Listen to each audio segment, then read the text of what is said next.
Generation, the home of urban soul.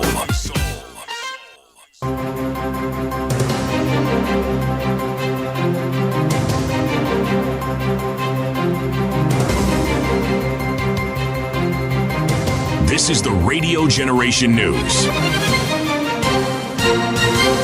Good morning, I'm Winnie Maganga. Transport Cabinet Secretary Davis Chirchir has given a clear timeline of the helicopter's last moments before it disappeared from the radar and later crashed, killing Emuru Adikir Member of Parliament Joanna Ngeno and 5 others. Speaking at Jomo Kenyatta International Airport on Sunday, Chirchir said the helicopter flown by Captain George Were took off from Wilson Airport at 11:04 a.m. It first landed at Ngeno's home in Emuru Adikir at 11:55 a.m. for a short stop. The aircraft then took off again at 12:20 p.m. heading to Mararianta, where it landed at 12:29 p.m. Departed Mararianta at 12:54 and landed in Entebbe at 14:07. It left immediately at 14:29 for Eldoret airstrip, hopefully to refuel, and landed at Eldoret airstrip at 14:29. At 15:07, it departed Eldoret airstrip and arrived at 15:41, landing in Entebbe again. Several leaders have called for a thorough investigation into the helicopter crash that killed the life of Emuru Adikir Member of Parliament Joanna Ngeno. Led by DAPK party leader Eugene Wamalwa, the leader said the probe should not stall like previous investigations. The Kenya Civil Aviation Authority Director General Emil Arao confirmed that the aircraft accident investigation department has already launched investigations to establish the circumstances surrounding the crash. Juzi tulikuwa na ajali ya ndugu yetu Sarah Dirombo, and there was a huge crime in the Malindi nation. Tuliuliza wakati huu ya kwamba tuwe na public inquest into that accident ambayo haikueleweka ya ndugu yetu Sarah Dirombo. Hadi sasa, that public inquest has not been done. The investigation that was supposed to have been carried out up to now has been put up, but we are still following up. But we want to join other leaders in asking that there be a proper inquest. If you're a Kenyan living in or traveling through the Middle East, the government is asking you to be extra careful. In a statement released on Sunday, the Ministry of Foreign and Diaspora Affairs issued a travel and safety advisory following rising tensions in the region. The ministry said the warning comes after reported attacks on Iran by Israeli and U.S. forces on Saturday morning and retaliatory strikes by Iran targeting Israel and U.S. bases in some Gulf states. At least 153 people, including children, have died after a reported strike hit a school in southern Iran. According to Iran officials, Iran has blamed the U.S. and Israel. The U.S. military's Central Command said it was looking into reports of the incident, while Israel's military said it was not aware of any IDF operations in the area. The Iranian Red Crescent said at least 201 people have been killed in an airstrike in Iran and 747 hurt since Saturday. And that's the truth on Radio Generation. Good morning, I'm Winnie Maganga.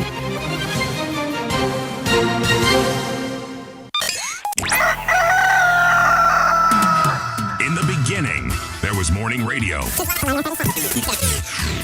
But now there is Radio Generation's The People's Breakfast. Curious and bold, getting facts from the shadows. That's what it is. Now, as the city wakes and secrets stir, a bright new voice shines. The People's Breakfast. Your morning, your voice, your journey. Good morning. Good morning, my neighbor. Welcome to the home of hard truths and bold insights. Radio Generation. A very good morning to you, and yes, indeed, welcome to the home of hard truths and bold insights. The time right now is 5.5 minutes past 6 o'clock.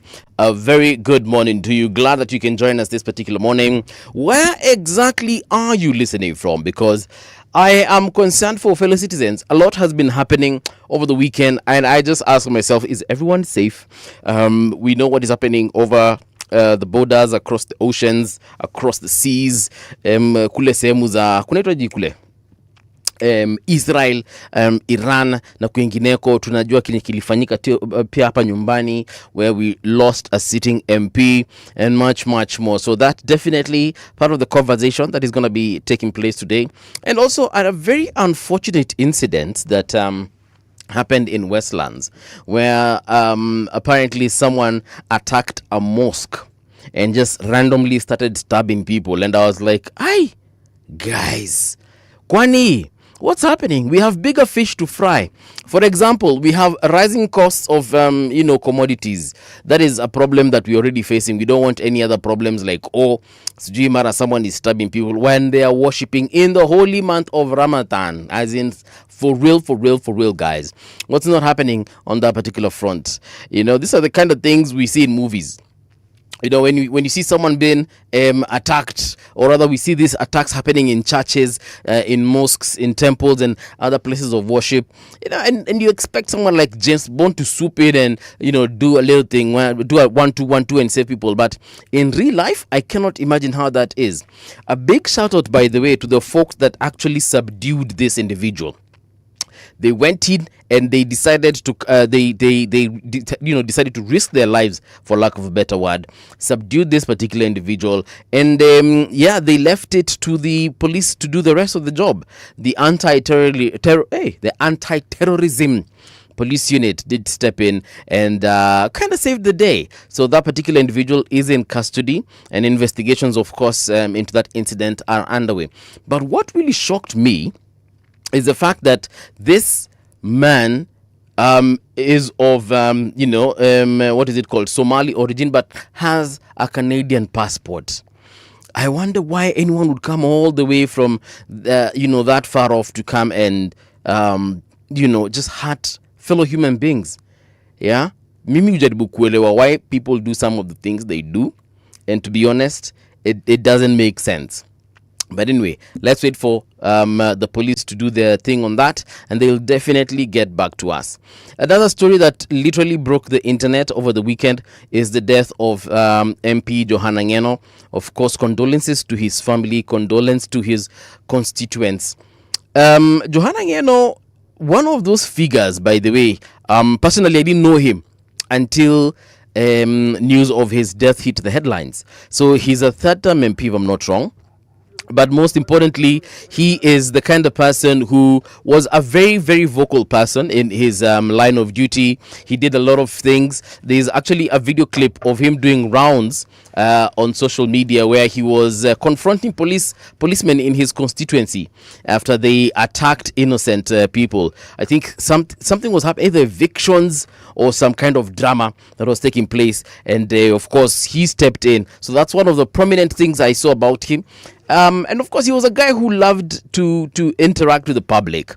He was seen at several rallies, several what are they called, events such as weddings, fundraisers, funerals, and so on and so forth. Like by the time his chopper was coming down, he was coming from some kind of event, and that's how, unfortunately, because of the weather situation, that's how his plane came down. City, a very good morning to you. How are you doing? Very well, thank you, sir. Nilikuwa naambia watu historia Ngeno, Johana Ngeno, just basically looking at what happened over the weekend. So condolences to his family. Did you know him? No. Yeah, I also didn't know him up until the time we had those headlines hitting the airwaves. He was extremely vocal. Yes, he was. And controversial. Is that so? Yes, he was controversial. One of the things about our politics is it is expected that if you are a politician and whether you practice politics and have been elected or not, that you are supposed to align with the thinking of the region that you come from. Joanna Ngeno did not subscribe to that particular dictum. No. There's an issue in Narok about land. It's a complete discussion on its own. But one of the things that is apparent and one of the things that is obvious about that particular problem is that it is a problem. Okay?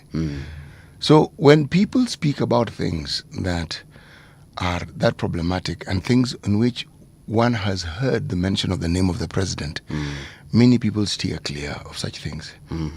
Not Joanna Ngeno. Yeah. The unfortunate thing about our country and our history is that when we've had chopper crashes, we've had several. Remember some chopper crashes that fell into Lake Nakuru? Yes. Never recovered. Nobody even knows what happened to it. Then we had a chopper which killed Saitoti and Oro Jode. Right. It's a police chopper. Then we had a chopper that killed the head of the military and others. There were around 9 others. And now we have this. So this is conspiracy theory territory. Yes. And those who subscribe to that particular dictum are having a field day. My goodness gracious me, they are going to go to town on this one, and they are going to really go to town on this one, and it's with good reason. This is a private chopper. If you talk to people who understand this business, they will tell you that one of the things you look for is the scatter. When a plane lands or crashes, or a helicopter crashes, things tend to scatter. The scatter pattern tells you whether there was an explosion or it just collapsed. It just hit the ground, yes. This one was on fire, so they say. When they look at the one that crashed with General Ogola, they said there was some smoke and some fire, engine failure. Stories abound. Yeah. But when you hear smoke, fire, engine trouble, it speaks to servicing. This was a military chopper. Questions were asked. Why was it just one chopper? The general, with his position as head of the military, has a chopper designated to him. And you'd expect that it is well maintained. Yes, that's number one. It is flown by professionals, people who've done this over and over. But there's an escort that goes with him. The chopper doesn't go alone. Because he was in an area which at that time was considered a hot zone because of bandits and so forth, you would have expected there to be escorts, not escort. So the questions were asked, why was it just this one plane, and why were so many people in that plane, or rather in that helicopter? Questions arise.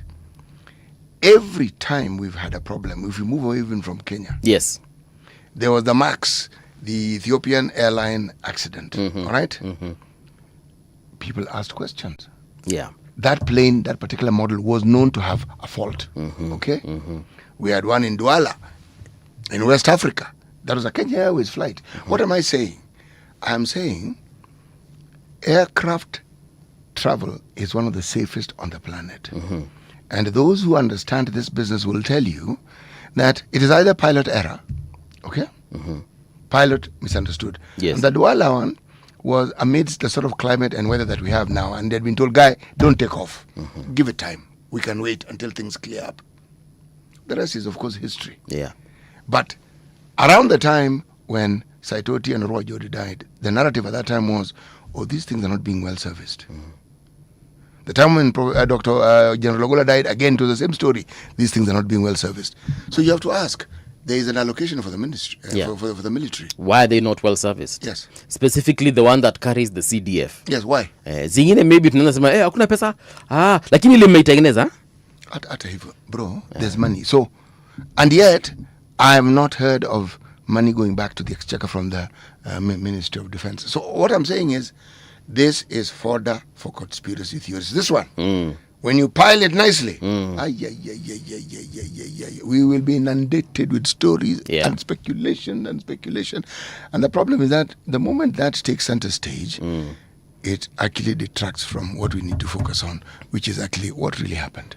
Yeah, there's a time the presidential chopper also had an issue taking off. It was sometime last year, if I'm not wrong. It really struggled getting off the ground. Then, and eyewitnesses were there. Then eventually it took off, and the president went on to his destination. When we saw what happened yesterday, I remember things people were saying that time. People basically in very many stories are wishing the president dead, and I think that's very wrong. It's very wrong for two reasons. Actually, for one reason, not even two. It is just morally wrong to want to wish someone else dead. Why? You can wish them gone. You can wish them, out of office. You can wish them one term. There's so many things you can wish. Like wishing someone dead, I think that's a bit overkill. It is overkill because, yes, people are blaming a lot of what is happening in the country on this current presidency, and very rightly so. It is their right to see things the way they see them. What I have a problem with is that hostility, that hatred, that bile. But who are these people who seem to have directed their bile on the president? I wouldn't know. These are social media people. Yes, it is on social media. This because that's the only way I know it. Because, for example, when the plane went down, they were like, finally mefanyika, and I'm like, and you can tell why someone is asking those kinds of questions. Then others are asking, nani alikuanga pale ndani, and you're like, but why? But why, guys? All this hatred you have, yes. Imagine there's a different way of exercising it, and it's called voting. You can actually vote out the president if you have all this dislike for him, all this hatred. Imagine on that election day, you can just decide to vote for that favorite person that you like. It is okay to have differences. It is okay to actually even feel a type of way towards someone. But I feel like wishing them dead is a bit. By the way, this man was a third-term MP. Yes, he is. Was third-term MP. Third term. Ngumu. Kuna watu wengi sana ni third term na tuwajui bado. Si wengi. Wako. Kunao. Yes. When I say si wengi, 2 term ndio unaweza kuwa wengi. Actually kuna watu walikuanga MCA wakakuwa MP, saizi ni maseneta na sasa nasikia wanataka kuwa third term members of parliament, meaning that's what I mean. Yes. There are people who've been at this thing and have moved around. Yes, some have even got 4 terms, but even then they're not many. Yeah. But to be an MP in that same place 3 times, that is one heck of a feat. Because it's not as though he went in unopposed. No, he was opposed. This man was also very well educated. Yes. Had even had a master's degree in international studies. In what studies? International studies. Oh, international. Yes. So when this man spoke, yes, for people to like you, to vote you 3 times, there's something about you that they resonate with fully. You know what? We'll have the chance to talk about Johanna Ngeno. Right now, though, let's get into that thing we call methali. Methali ya wiki hii inatoka, ama methali za wiki hii zinatoka country gani? Nchi gani? Wacha tuende Algeria, baba. Tuende South Africa. Yes. Sasa tuende north. When west, tuende north. Tuende north sasa. Yeah, north ni sawa, baba. What do you know about Algeria? I know Algeria because it has great footballers. I know it's a desert. I know they have good food. And I know they have really friendly people. I saw that when nani alienda kule. Anaitwa nani jamaa wetu best yetu. I show speed ule. Ni karibu nikwambia urafiki yako anaitwa Speed. Naam, si ndio sasa. Speed huyo. Chakula chao ni kitamu sana kulingana na vile niliona. Algeria wanatuambia vipi? Wanatuambia one, it's in the Maghreb region, okay, of North Africa, okay, and it's part of the Muslim or the Islamic world, okay. The word Maghreb is something we need to ask. In what some people say it means is that the island of the West, or the land between the sea sands and the Sahara. This is now Algeria. This, I'm talking about the meaning of the word Maghreb, because it's the Maghreb region. All right. Okay? Sawa. 70 to 80% of the inhabitants of Algeria are Arabs. Yes. Okay? Mixed ancestry. But they refer to them as Arabs, but there's mixed ancestry. Before the Arabs came into that region, they were natives of that particular country. Okay. And I will be telling you more and more and more and more about them. You've heard of people called Berbers, Berbers. Sindia sasa. Ama Berber. Okay, basi. Hao ndio mchanganyiko wa Arabu na Afrika. They are an interesting lot. And I will explain in detail as we move along the week why it is this mixture sometimes has caused problems. And then we will talk about the interest that the country of France had in Algeria. and the large population of French men and women who were part of Algeria, and how it is even historically, Yes. many Algerians consider themselves to be French. Aha. Sawa. Bonjour. Bon is okay. Oui. Okay. Bon. C'est bien. Comment ça va? Bien, merci. All right. All right. Cross the loud river and don't cross the silent one. Come again? Cross the loud river and don't cross the silent one. Hii hata nikifikiria namna gani, wacha nione. Cross the loud river and don't cross the silent one. They say deep waters run deep. Silent waters run deep. Silent waters, yes. What did I say? Deep waters run deep. Silent waters run deep. Hapo umejaribu. So if I'm assuming here you probably want to cross on foot. So the loud ones, because of the boulders that you meet in the water. Good man. Unaweza pata mahali pa kukanyanga. Good man. You get over to the other side. Good man. And But also, yes, it is loud because where do you think the sound comes from? The swishing movement of the water, yes. Has a sound to it. But if there's something it knocks against, the sound is even louder. For instance, you hear the sound of the falls. Why? Because the water coming from high up, it falls, it drops, and when it drops, it makes a sound. Yes. Okay? Yes. So when you're crossing these loud waters, chances are you will find some kind of footing and get over. But if you're crossing silent waters, my friend, pale ndani hata kunaweza kuwa na crocodile. Bas, nilijua utaenda huko. Kunaweza kuwa na wanyama wengine ambao wanaweza kukufanya mambo. Wanaitwa nyoka. Sasa si ndio hiyo sasa. Sasa hivyo ndivyo tunajipata tukisema cross the loud ones but don't cross the silent ones. Don't. Our producer Edna says, "Ama let the sleeping dogs lie." She's comparing it to that. Yes. Wacha tuwakae vile vile bwana. Hivyo venye umetulia. Wachana nao. Usiwachokoze. Because barking dogs seldom bite. Hapo. All right, thank you for that one, Edna. Let's get into radio generation.co.ke. And as we do that, very quickly, let me tell you what happened in history on a day like today. In 1657, the Great Fire of Meireki begins in Edo, which is now called Tokyo, causing over 100,000 deaths. Do you know Tokyo right now is populated by over 40 million people? I do. My friend, I was shocked. Hapa Nairobi tunangangana na some 5 million people and 8 million daily during rush hour. And in Tokyo, that is in Japan, they are dealing with 40 million plus people on a daily. You tell me the housing situation in that country, or rather in that city. You tell me the transportation system in that place. No wonder these guys have got the bullet trains. So there you have it. 1657, an unfortunate event. The Great Fire of Meireki begins in Edo, which is now Tokyo, causing over 100,000 deaths. May I just mention that Tokyo is in fact the most populous city in the world. Yes, it is. And it's followed by New Delhi, which has something like 35 million people. This is now New Delhi. Delhi le waindi. New Delhi. Okay. Right. Then Shanghai in China. Yes. They have around 26 to 41 million. Then there's a place called... Wait, 26 to? 41. Yani, I'll give you what I mean by this. Many cities have people who actually live in it.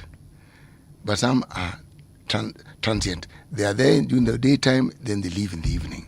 Okay, if you look at the range, Tokyo has 37, the range is 37 to 41 million. New Delhi, 29 to 35 million. Yeah. Shanghai, 26 to 41 million. Wow. Why Tokyo is more because people who actually live there and don't move are more. Okay? Then a place called Jakarta. Yes. Okay?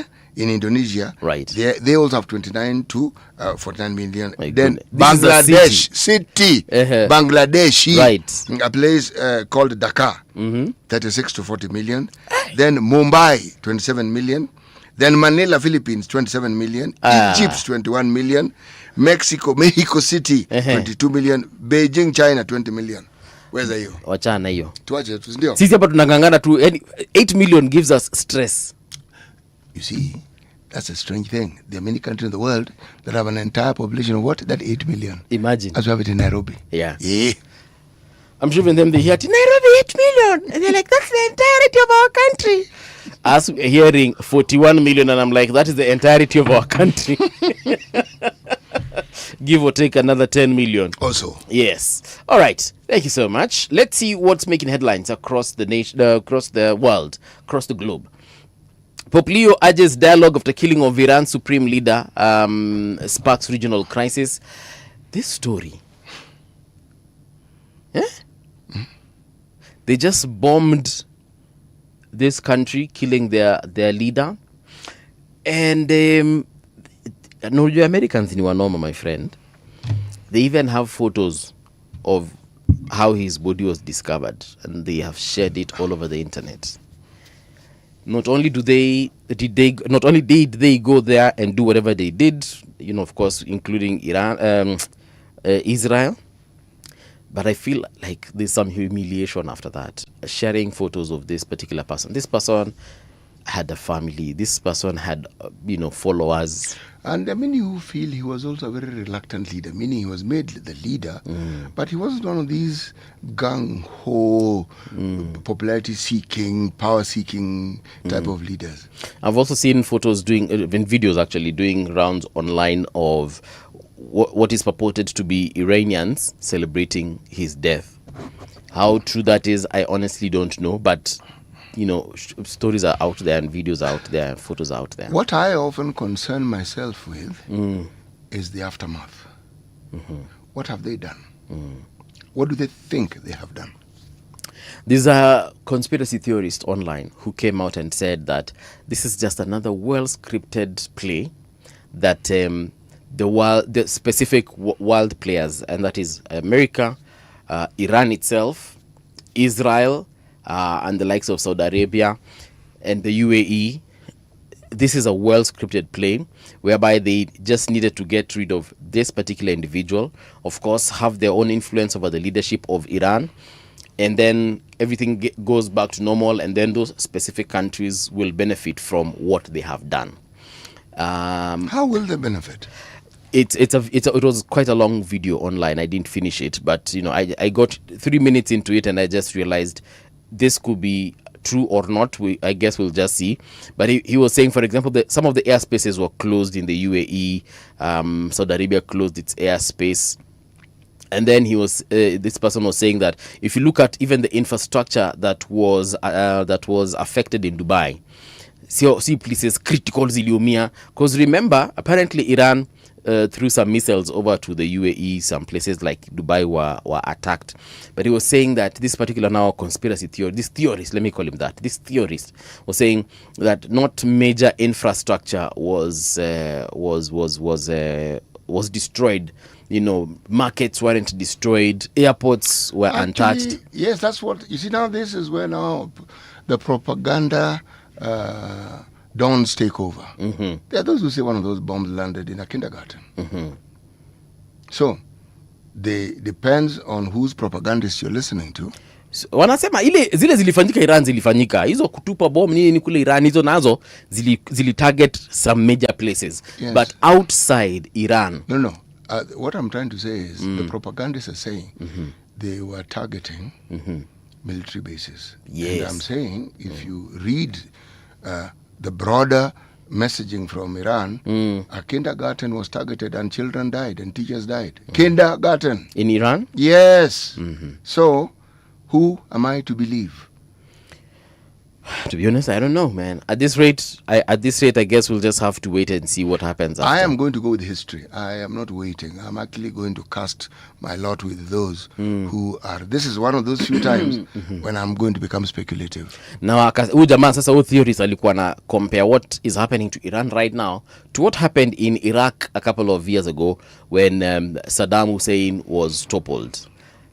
Yeah, and he was saying if there are the specific markers that if you look at me, that time I was very young. I really wasn't paying attention to what was happening to Iraq. I just know that America went in there, Saddam Hussein was captured, after a few days later he was hung, Hii ingine sasa ninashanga we. So he's saying that there's specific markers if you look at you'll understand exactly what is happening to Iran. And you know what?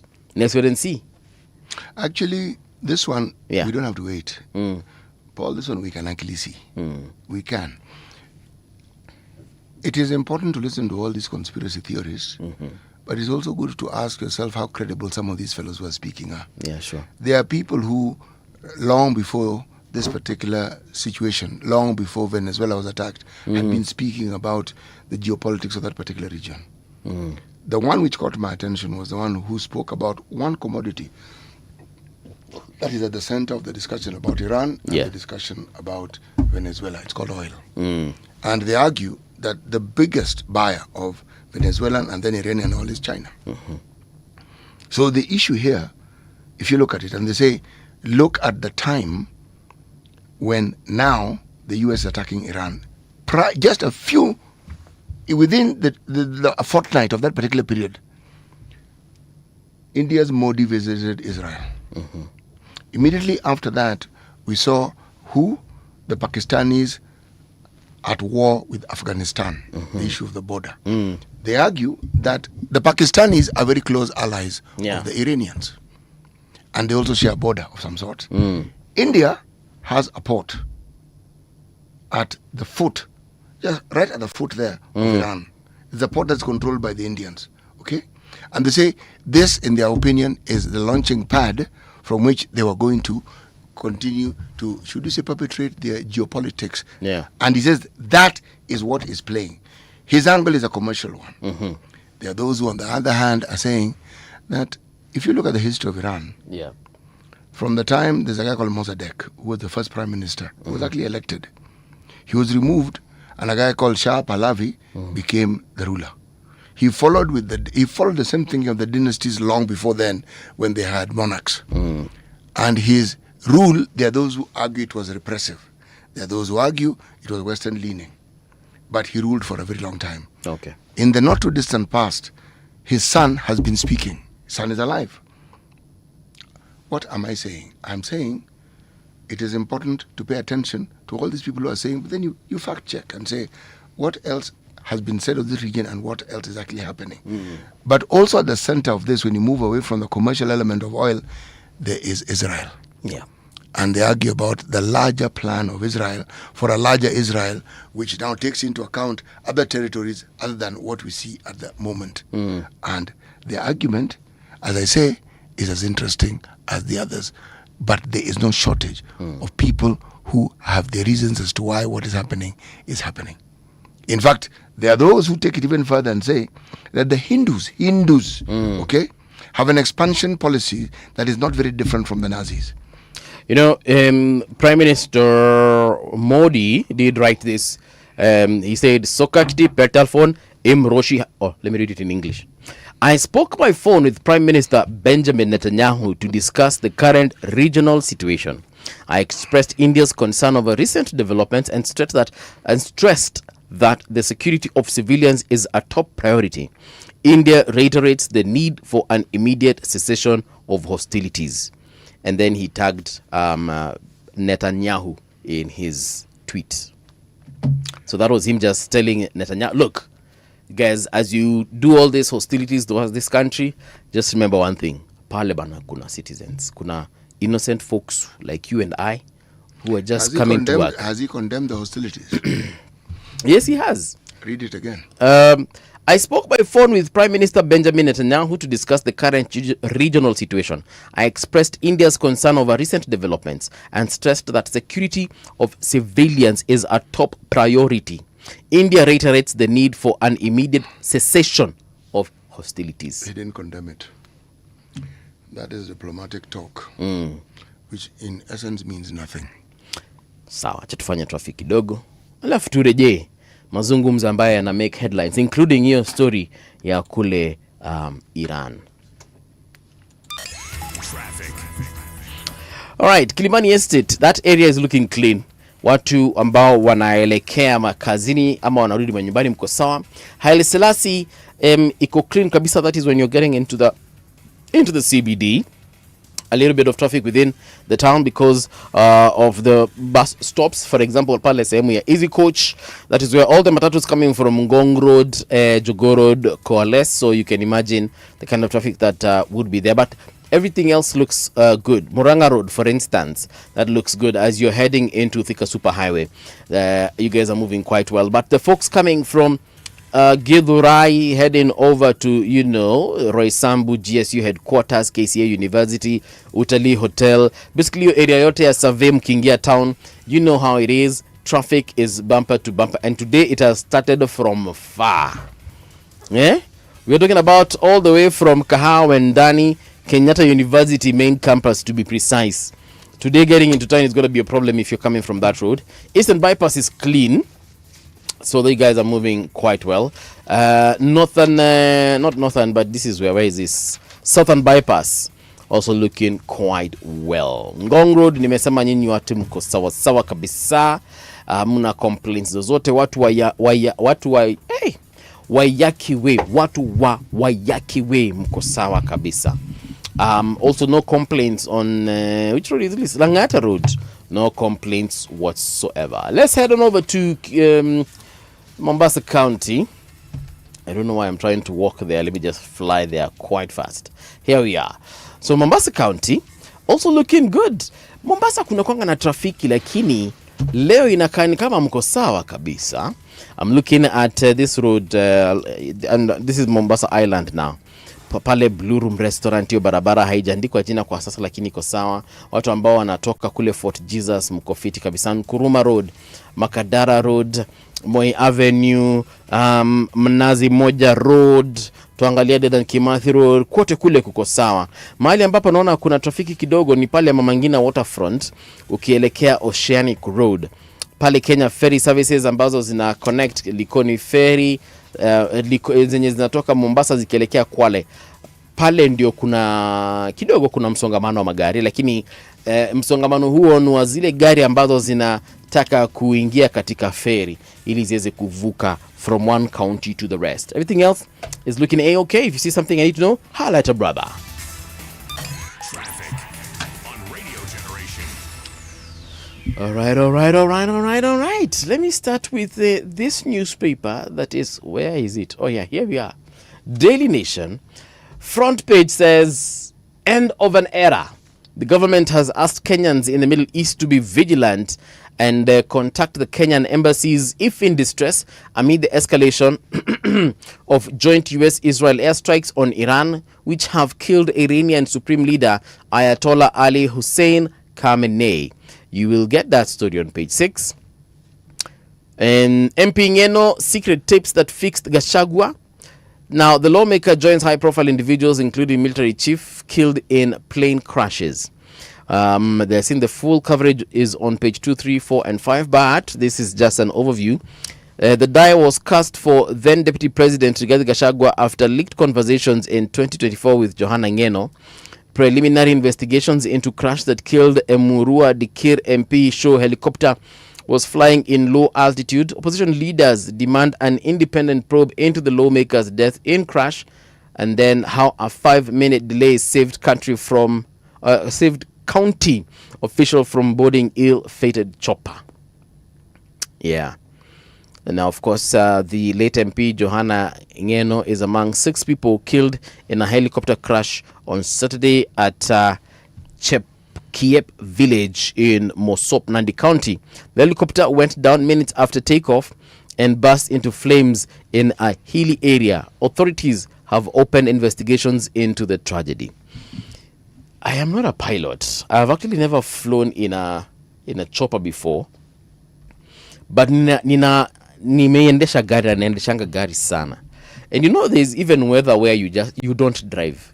You just look at the roads. Number one, they're very slippery, very wet, sometimes even flooded. You can't tell the road from a ditch. And you say, you know what, let me give it a couple of hours for things to look better, and then I will proceed with my journey. This particular pilot, hakuwa anajua haya mambo yote. Alikuwa anajua. Na ni sababu gani aliamua kupandisha hiyo ndege kama alikuwa anaona kuna kaa vile kuna kaa? Si kulikuwa na abiria na hao pia ni wa kusema. Lakini wewe kama pilot si unasemanga bwana, hii hapana wasi. Hakuna mahali tunaenda. You can. You can. But even as passengers, sorry, na matatu, if even the driver, if he decides to drive into conditions and you guys are seeing that this is not going to work, you just tell the driver no. We used to have some transportation, fast transportation. When I grew up in Nakuru, called RVP. Okay. This was Rift Valley Peugeot. The Peugeot was considered,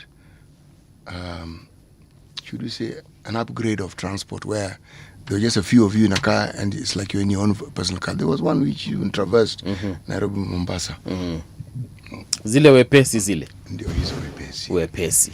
Ndio hizo wepesi. Sababu zilikuwa zinaenda kwa kasi sana. They were the precursors. One walikuja kabla wepesi. Okay. I was in one going to Nakuru once, because that's where my parents lived. From school. Was it from school? Was it? I'm trying to remember what it was. But anyway, we had some senior people in that vehicle who actually stopped the vehicle. They told the driver he was driving badly. Told him, please stop. Some said, me, I'll get off. One said, no. If you can't drive, I'll drive. I can actually drive. And you know what? He drove. Yeah. Just told the driver, you sit at the back. You at this rate, we may not get to where we're going. So, yes, passengers can't put their foot down and say, excuse me. So passengers of this flight, I mean, you can see the weather because I looked at the photo or a video rather of that takeoff before now it landed in the way it did, or rather crashed, and you could tell by the way, hii weather hapana. Sometimes, Paul, yeah, you may start off when the weather isn't that bad. Then you go into bad weather. You go into horribly terrible weather. Pilot, landing kitu. Maybe that's what he was trying to do. Yes. The thing is with these things, until a report is given, it's difficult to actually tell. Remember, Garang, who was then the interim president of South Sudan, died in a similar crash. But it is argued, the helicopter he was in was a Russian-made helicopter. And one of the things that helicopter had, which was unique, was its weather predicting capabilities. It could tell a storm from God knows how many kilometers ahead, not 2 or 3, but 100 beyond. So it could tell we have a problem here. In the direction we're going, so let's just avoid it, let's park. That's why that particular helicopter was used. And there are those who argued that helicopter, its prowess had been determined in the USSR Afghanistan war. It did wonders. Terrain, the hilly places and so forth. So when it comes to an aircraft crashing, a helicopter crashing, the point I was making earlier on are things which were told to me by people who understand the aviation industry. But what? Pilot error, lack of servicing, and sometimes just freak, really. You may have thought you understood, but the pilot has to make a decision, makes the wrong decision, and that's it.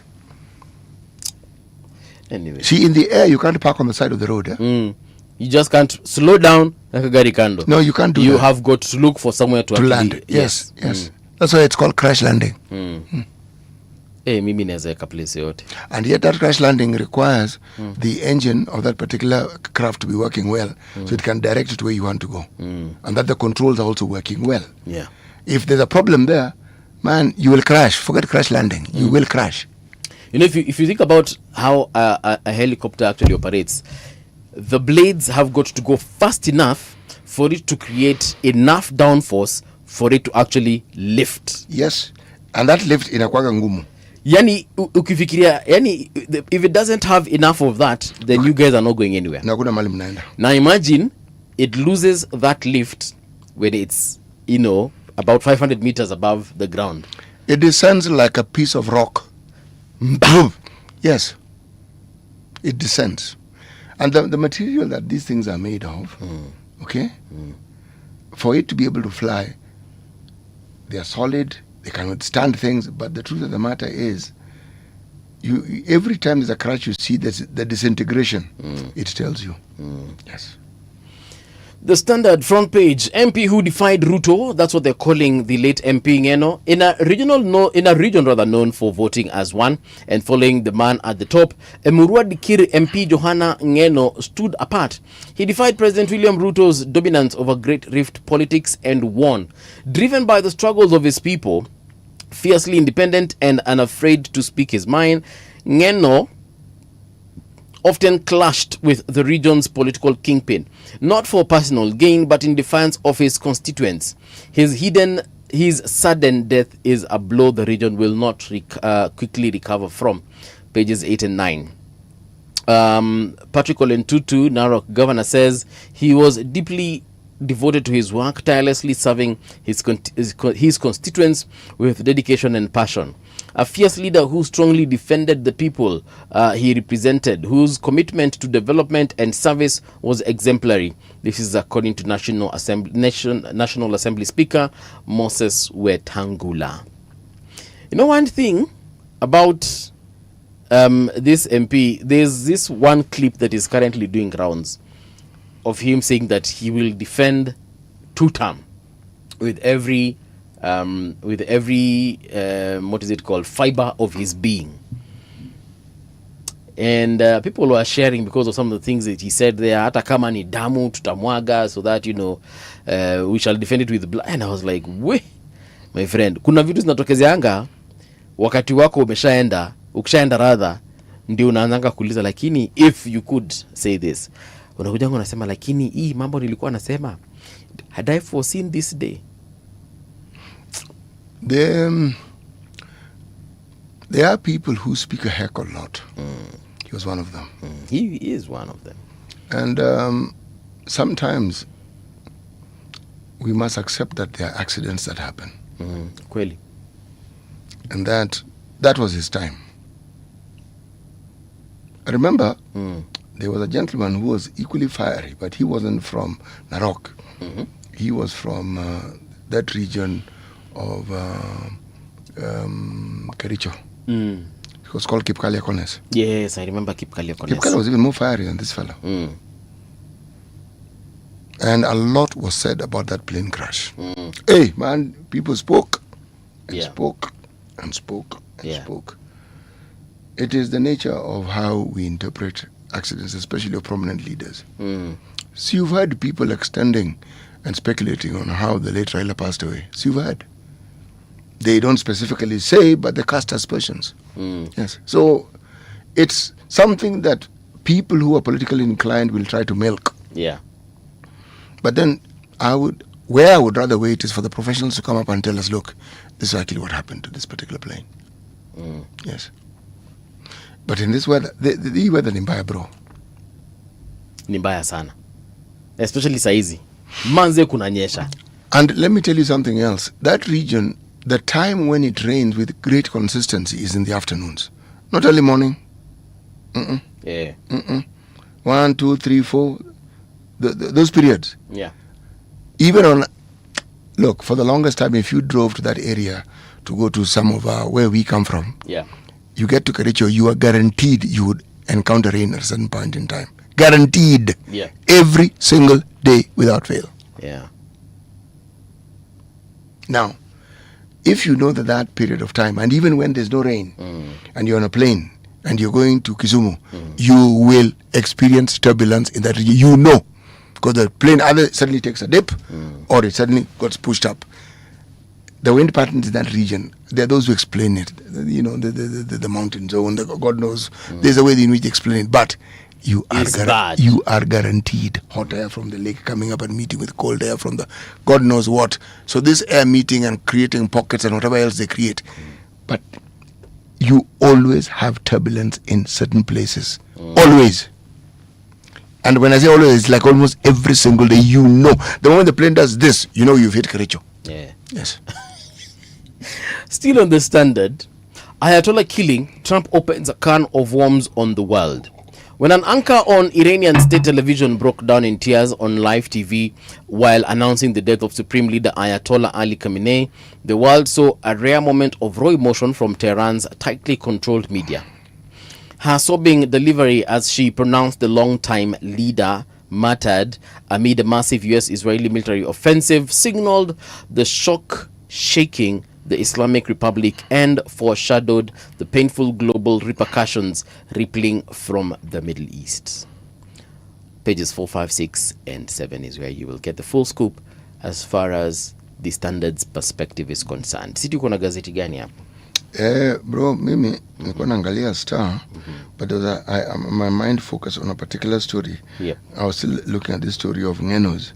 It has intrigued me about just the details of what it is that man has done over time. Yes. And this guy has been jailed.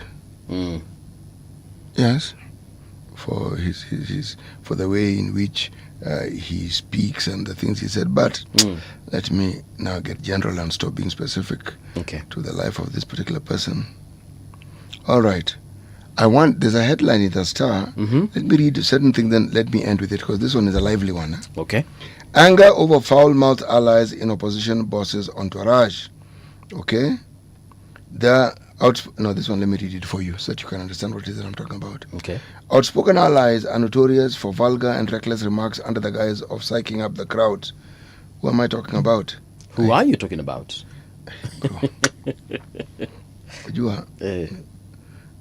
These are people in the opposition. Yes. So I'm going to leave it at that, as people who are in the opposition, and not comment further. So.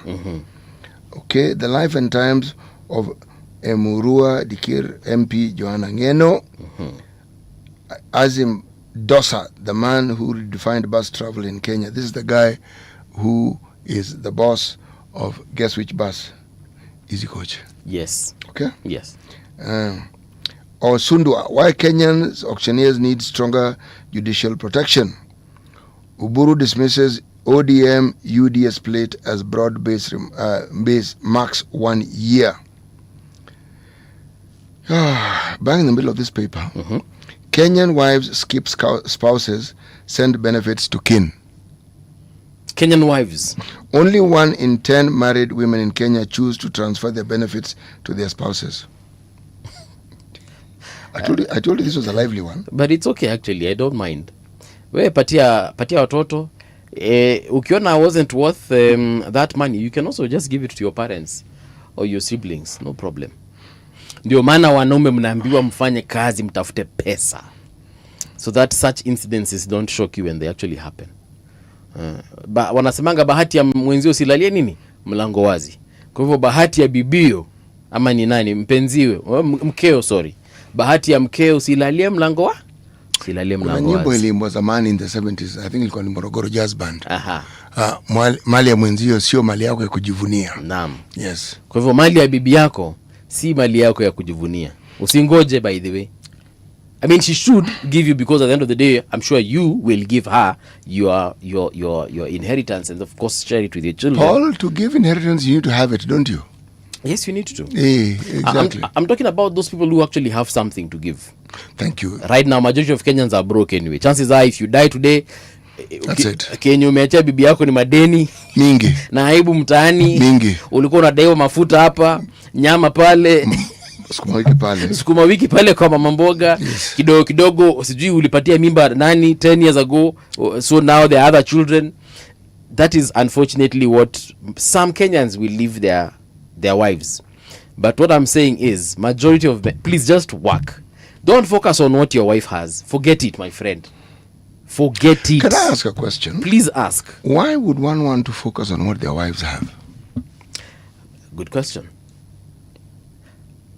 The question I'm asking is, do men consider and do they take the time to understand the sort of marriages they're in? I don't know. And do they understand the dynamics of the relationship they have in that marriage? Is it something they talk about? Is it something they understand? Okay. Or is it you're married, so you're married? Yeah, it is what it is. Yes, you're married. You have children. Yes, I'm married and I have children. And I also have in-laws. Yes. And that's what I'm saying. You see, for someone like myself, because of how long I have lived, as much as it is not long as you, but because of how long I have lived and the experience I have, I can tell you for sure, men, wacha kuzingatia mali ya bibi yako. Forget that thing. Actually, Paul, you are spot on. But I'm asking the question I asked before. It's not a contradiction to yours. Yes. This thing that you call marriage, when you get into it, what is the plan? What is your plan for it? What do you see it as? Yeah. Especially for us millennials, I'll say this about us. Millennials, we come from that era where we were watching you guys. Kina nyinyi sasa wazazi. Correct. And your marriages were absolutely awesome. Yes, they had problems. Yes, they had stresses. But those marriages were built to last. Just like lorries za kitambo. You know the Bedford? Najua Bedford vizuri sana. Leyland. Gia unakanyaga karibu mara 3 then again then guk. Na inasonga. Baba inasonga lakini usifanye kwa mlima. You will know you don't know. Yes. Your marriages were built to last. Now, and I'm saying this because I've seen my parents have been together for as long as I have been alive. I've seen my uncles and aunties and older cousins, because I also have cousins who are my parents' age. Those guys have got these marriages that have lasted forever. My grandparents, for example, on my mom's side, my grandfather was polygamous. And his wives, up until the time, because only one is surviving, but hata walikuanga na umoja, walikuanga na ubeste and all these things. Me and my cousins, me and my uncles and aunties who are from those marriages, we were, like you can tell, kuna umoja. Yes, there are issues for sure. Nothing is perfect. Tuje kwa millennial, which is jinyo, nyinyi. Sisi. Woi. Guy mwadhani. Woi. Then now Gen Zs. Why? Even worse. Our marriages have got a problem. Forget even the marriages. Why? Let's just start with the relationships. I was going there, thank you. Yes. What is wrong with the relationships? I think there's a lot of expectations, and then Why? But there are always expectations Delivery. in relationships. very true, but delivery, people overpromise and underdeliver. Kitambo ilikuanga underpromise, overdeliver. You knew certain things about your husband, or other men at that time. You knew certain things about women at that time, and it was an understanding. In this day and age, I do not know what we're expecting. Like you literally do not. You could be in love with you could be in a relationship, with a woman who, for lack of a better word, and no offense, but has lost it. What have they lost? Mentally. Meaning? You could be with a psycho. Oh. For real. Aki walai. You could be with a sociopath. Walai. Well, we could say the same about the women. They could be with a man who's also that way inclined. That's what I'm saying. It's balanced both sides. Yeah, it could be both, on the woman's side and on the man's side. So, nikubaya bro. Long story short, what I'm trying to say is that hiyo statement umesema hiyo ya kutegemea, mali ya mkewe. 10% of women, is it 10 or 90%? Bro, 90 wanapeana mali kwingine. Baba, mama, nani wengine, husband, ngo. Na ni sawa, my friend. The moment you rely on yourself as a man. Let me add a provision here for men to consider. Yes. Any benefit that your wife may accrue through contributions you have made, please don't count them. Yeah, hizo ni zake. Please. Chorea. Sulimsaidia. Wache kaya hapo. Full stop. Yes, you just leave it at that. Because you decided it was a firm, willful decision. This is what you want to do. Yeah. Let it stay there. Let it not be this thing you keep dangling and talk about, but I did. Chief, watcha. Perhaps one of these very fine days we shall invite a relationships expert, if at all they exist. Oh, no. There are people who claim to be such. We will invite them. But we'll invite people who talk about relationships. That is now a far better of looking at it. They come and tell us what they know, what they have experienced, what they see. In fact, we'll talk to Edna. Edna, you've heard us saying this. Look for a relationship expert this week so that we can live with this conversation a little better. Yes, with people who are better informed than us. Specifically, to answer your 90%. Your 90% is a good way to start this conversation. Umemaliza gazeti? Nilikuwa naangalia Business Daily. Let's look at just bang in the middle of the paper. Right. US firm to sell ICES stake after 2.4 billion shilling Ndegwa deal. Okay, Baba. Sasa hiyo ni biashara. A US-based global financial service firm is set to sell its entire 24.1% stake in ICEA, Lion Insurance Holding, which it acquired from the family of former Central Bank of Kenya Governor Philip Ndegwa for 2.4 billion shillings. And the Business Daily goes on. Appellant Court rejects Paul Ndungu's bid to reopen a Sport Pesa case. She quits medicine to become a mechanic and built a car inspection service. And the beat goes on and on and on. There's a song that actually sung like that. Huh? The beat goes on. Yes, that's the song. Yes, I'm actually looking at the lyrics. I'm also lyrics. So your lyrics. Lyrics, yes. So let's get into the news. And as we do that, kuna jamaa amesema good morning. MC Tonje checking in from Muhoroni. Thank you so much, MC Tonje. Welcome to the show. Last but not least, kuna watu wametusalimia hapa katika mtandao wetu wa YouTube. Can I check them out when we do return from the news? Yes, indeed, I will check them out once we get back from the news.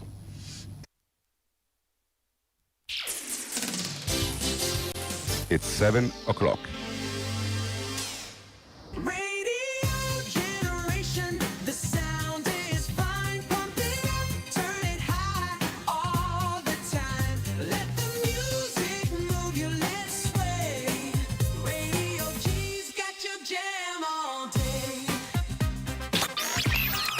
Radio Generation, the home of urban soul.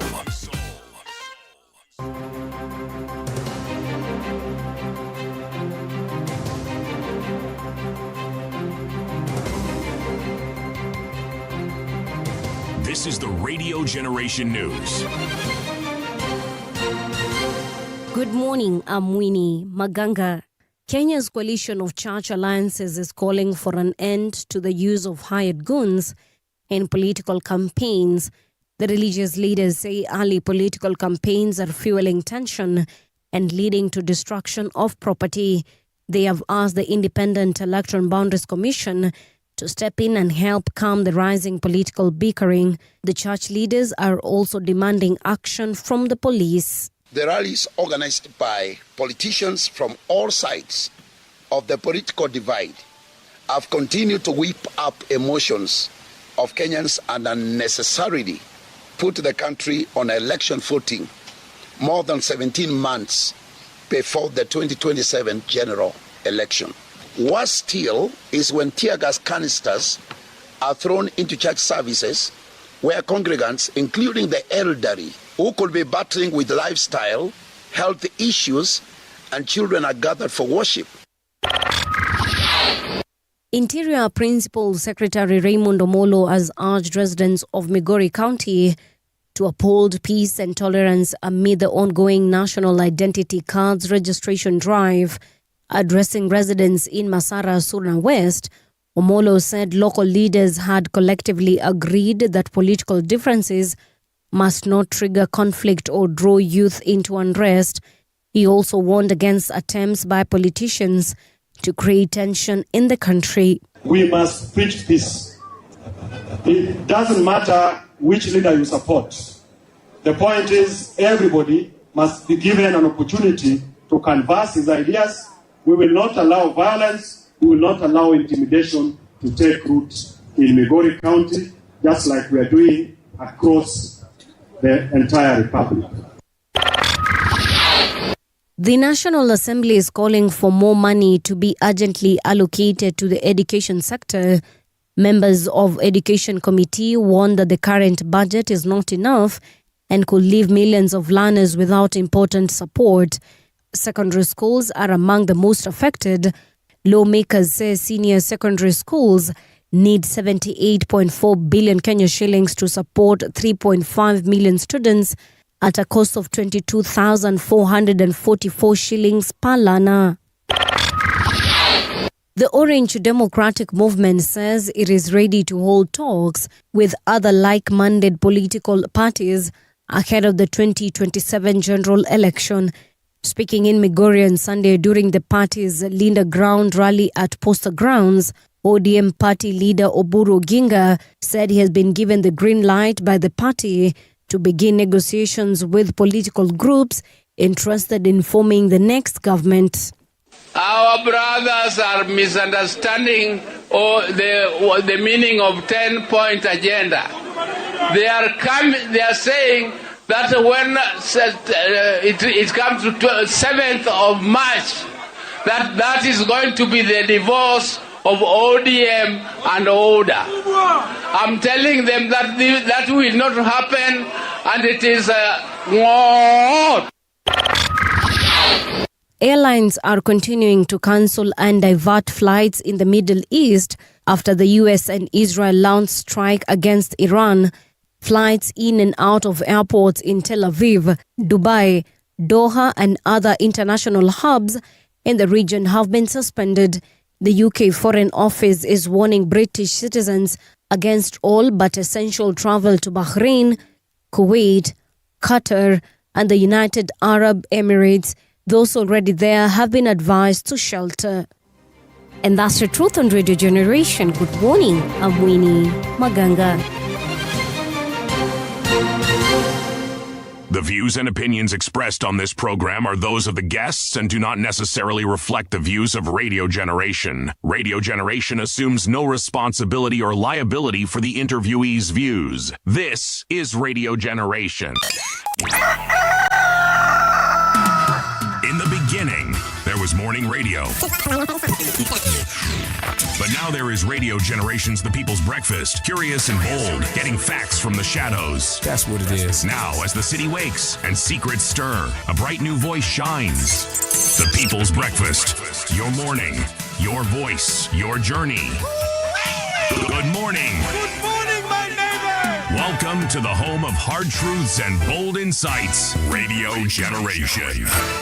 A very good morning to you. It is exactly 5 minutes past 7 o'clock. How are you doing? I need to give a few shout outs here to some folks before we get deep into our conversation this morning. Don Sawa says, Paul, good morning. City, how are you? My God, City, how safe is our Kenya airspace? By now, City, tell us any plane crash, conclusive investigation done in Kenya. Paul, were coordinates shared? Okay, Don Sabwa, yes, they were shared, but not in terms of coordinates. I mean, we know where the plane went down. But that question you've asked about our space, our Kenyan airspace being safe, of course it is safe. If we're talking about... Really safe. If we're talking about external adversaries, it's extremely safe. Yes, but in terms of Mandege Kuburuka, I think that is... Bro, let me just ask. Yes, okay? Right. There are 6 scheduled flights at Wilson going towards Mandera. Not one plane. Mandera Wajir. Yes. Every day. Nam. Every day. Every day. Monday to Monday. Yes. Okay. Kisumu almost similar. Mombasa almost similar. Eldoret. Yes. And then every day there's a chopper taking some politicians and people somewhere. Yeah. On the weekend now, I don't know the numbers. So how often do you have an accident? Good question. Yes, so when you talk about safety, you talk about frequency, the frequency of accidents. Yes. Man, they are so rare. Yeah. They are very rare. So if you're asking the question from a layman, the answer is our airspace is very safe. Billy Omoni anasema good morning folks. Sungura wetu ameandika message akadelete, but Sungura I'm assuming you are saying good morning, eh? Billy Omoni amesema, would you kindly today invite professionals on matters global economy and security and enlighten us on how this war can impact us economically and otherwise? All right. We shall do that. Lydia Cherono amesema, morning Mbuvi and City. The death of Honorable Ngeno is unbelievable, so painful. The people he represented, including the Kalenjin artists. Okay. Sungura wetu amesema hivi. From Grand Rapids, Michigan, this was a sad weekend in Kenya and the world. You're very right, Sungura. Douglas Kibogong amesema, good morning, enjoying your show. It's Labor Day holiday here in Australia. Polite tall guy, good morning from Nakuru. It's raining fish and sharks. What? Dr. Hosea Koech, good morning, City and Paul. This was a sad weekend indeed. My take anasema, without alternative media, we would never be able to get the other side of the story. That's how very evident, especially with the current happenings both locally and internationally. Vintage Oak Africa, City, great conversationist. CPA Ray Okello, Gen Z's ni moto ya gazeti. Willis Juma amesema, for us millennials, domestic violence was rarely witnessed except for those drunk men who could shout onge when coming home drunk. Njuki Mungai anasema good morning City, the sage and movie the millennial. Thika tuko ndani. Asante sana Njuki. And then last but not least we have Hesbon Sidon. Amesema good morning City and movie. Can Kenya defend herself from this war in case of aggression? Good question. And I will ask our guest in studio this particular morning if Kenya can defend itself, not because he's an expert in war, but, for the sake of having this conversation. And let me invite him. We are talking about Frederick Okango. He's a strategic advisor. Fred, umesikia oswali. Yes. Can Kenya defend itself from war? First of all, good morning. Good morning. I hope you're well. Weekend imekuwa namna gani? I'm very well. It is a new month. Yes, indeed it is. Month of March. We are almost ending the first quarter. But it's very unfortunate that we lost one of the promising legislators, Yohana Ngeno, in a chopper crash, together with 5 others. Yes. We send our messages of condolence to the family and friends during this time, and we hope and pray that they find comfort during this difficult time. Yeah.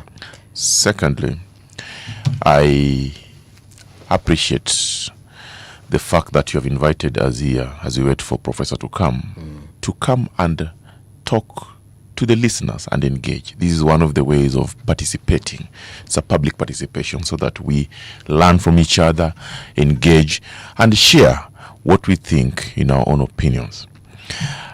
I am very much aware of what is happening.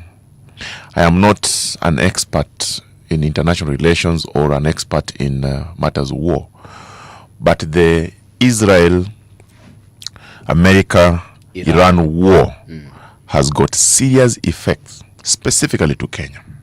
And I'll tell you, how so? Even before I answer, if Kenya is safe. Movie, over 400,000 Kenyans live in the Middle East and work there.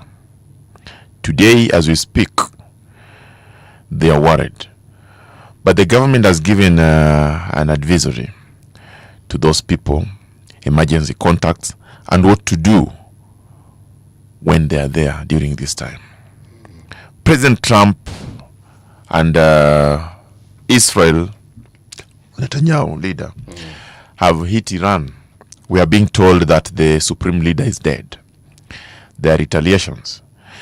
But movie also, if you remember, Kenya exports flowers, coffee, tea, and many other things to the Middle East. So in terms of trade, again, this has been affected. Those are the effects, direct effects to Kenya. Yeah. The other thing that we know is diplomatic relations. You remember on, I think it's on 12th July 2023, the president of Iran was in this country. Yes. Signing bilateral deals with our president in our country. Again, today, if that country is under war, then for sure there is a serious impact and effect to our country. And lastly, the travels and trade.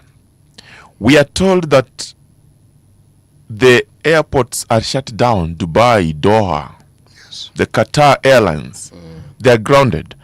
It means no one can move. No one can do anything. The businessmen that are traveling from Kenya to Dubai, Kenya, I saw the good government of Dubai is now meeting the costs for staying in the airport, food and accommodation. Oh, okay. That is very good. So I, if you look at it keenly, this is a war that is affecting almost everyone. I am happy today, if you look at the headline. Yes. That's the Sunday Nation. Sunday Nation, yeah. Yes. Trump triggers global disaster. But movie and city, do you imagine now how this is going to cost Kenyans in terms of fuel? Oil prices. If this war continues, chances are very high that poor countries that don't have oil are going to suffer. That is another effect that you're going to see. So this is not just a war. Yes. This is a disaster that is global and is likely to affect very many countries. You're also likely to see others coming in, the China, the Russia. We don't know. But we hope that we get to a level where the world is stable and things are normalizing. Now, to your last question. Yes. Is Kenya capable to defend itself? This is not our war, but we are fighters in it. So to answer you, yes, we are not going to defend ourselves in a war that we are not participating in. Yeah. But the only way to defend ourselves is through economic shocks, social shocks, and political shocks. The geopolitics around this war are serious. I must say the government is in a position to secure its people. All right.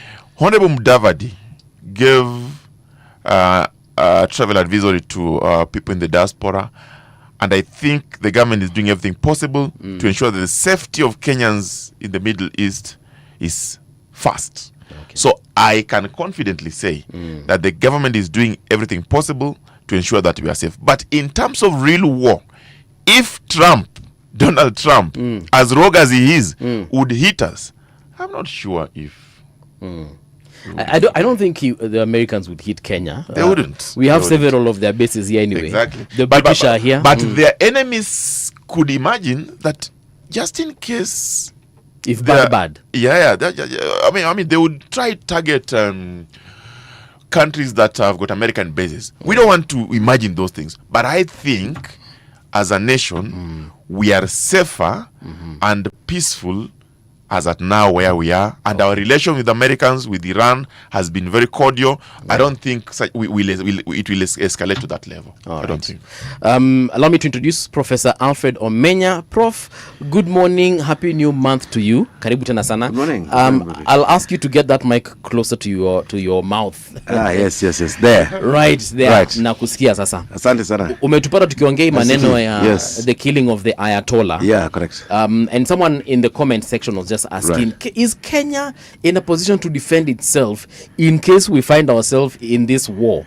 Whether at all it is a war or it was just an attack. Yes. Are we able to defend ourselves if we found ourselves in World War III? Yeah, I think that's what I found Frederick, ventilating. Yeah, but I think some of these things, I believe when two elephants fight, the gazelles and the hares and so on can just eat grass and enjoy the view. The point is that and that has been spoken to, really. I mean, of course, we are. I agree with Frederick, as he said. We are friendly to both nations. Yeah. We have a lot of trade issues with Iran. We take quite a bit of our tea there. We have very cordial relationship with the U.S. And so on. And I think the most strategic thing when the two friends fight to become non-allied, I think that is the best case scenario. Okay. Of course. I think generally Kenya is more aligned to the West anyway, and for very practical reasons, also historical reasons that we can't do overnight. Yes, so it's also very clear that should we reach that particular stage, of a world war, of course, I don't think it will ever reach that stage. Yeah. But should we reach that stage, our sides are more or less clear in terms of our diplomacy, in terms of historical relations. And so on. All right. But yes, the issues between Iran and the US have been there for a long time, and it is their own diplomatic issues. As Nelson Mandela said, they can choose their enemies, but they should allow us to choose our friends. Okay. Yeah. On the front page of the Standard, they're saying MP who defied Ruto. Of course, they're talking about Emurur Dikir MP, Johanna Ngeno. Why are they calling him the MP who defied, from your perspective? I think, of course, those who frame headlines and we're in the media, frame for sales. And I think if you read it in detail, you'll actually see that basically what they mean was that he was an independent-minded member of parliament, who would occasionally, and a number of times, speak his opinion, whether it was aligned with the government of the day, the Ruto government or not. Yeah, but I don't think, he was actually a defiant MP in that regard. But of course, in Kenya, if you speak your mind, you're considered to be defiant. To be defiant. Yeah, exactly. That's how I look at him. Yeah. More importantly, in Kenya, if you have a strong leader from your region, and the appearances are that, or the optics are not, you're not aligned. And aligned here, for most people, means that you more or less parrot what that particular leader says. Then you're considered a renegade. You are considered to be anything that is negative. Correct. That is what you'll be considered. Exactly. And we see that in all regions, actually. In my own region, we have a governor. Yes. Called Yes. Whose credentials, governor's credentials in this country, are in no doubt. And suddenly now, Orengo is being considered to be a renegade. I was like, at what point did he become a renegade in ODM? In fact, we think he should lead the party. But Orengo has not deviated from what he has always at been. all, exactly. That's exactly how he has been throughout his tenure as a politician. So basically, in Kenya, as long as you deviate a little bit from the official position, not even deviate, as long as you speak your mind, vis-a-vis the official position, you are branded renegade. We have an ODM member here. Maybe Fred, you can help us understand. Actually, let's just talk about some individuals there. We're talking about Babu Owino, we're talking about James Orengo, Edwin Sifuna, Caleb Amisi na wengineo ambao na I'm sure nawajua. They're being called rebels. Now, City of course has been saying that these guys are not rebels because what their actions do not necessarily put them in the position of being rebels. But just let us understand their position in the party of ODM. Thank you. Now, personally, I never supported the government of the day because I was in Azimio, as you all know. Yes. Right? Today, when I find myself defending and supporting this government, for obvious reasons, I don't know whether am I a rebel, am I a renegade, what am I? So I'm just trying to tell you that Kenyans are very interesting people. When you are so linear and you support the obvious, you become a hero. Yes. When you change tact and now, for whatever reason, you decide to pursue a path that you believe in, then now you are a zealot or a rebel. So going back to my party ODM, I believe that Orengo, Sifuna, Babu Owino, Caleb Amisi, and many others that have chosen to linda wananchi, let me say so. That is their democratic right. And they enjoy that right in the Constitution. However, that right or that freedom of association also give us freedom as other members of ODM to disassociate. Yes. It is very interesting that people claim that they are the ones who are furthering the ideals of the party or Raila Odinga. And while Raila Odinga was all our Baba, we believed in him, all of us. Yes. So what of us who are Linda ground? What are we doing? Are we now trying to further somebody else's idea? No. So if I'm to answer you, yes, the party ODM is a movement that has been there for 20 years. It was built through sweat, pain, and death. The people who died for that party to be there. Yes. And it has structures from the grassroots to the national level. It has got party organs, Central Committee, NGC, NEC, and NDC that we are hoping to have by 27th of this month. Those structures have spoken to these issues. And even if you enjoy the freedom of association and speech, the moment the structures of the party have spoken and made a decision, you are bound by those decisions.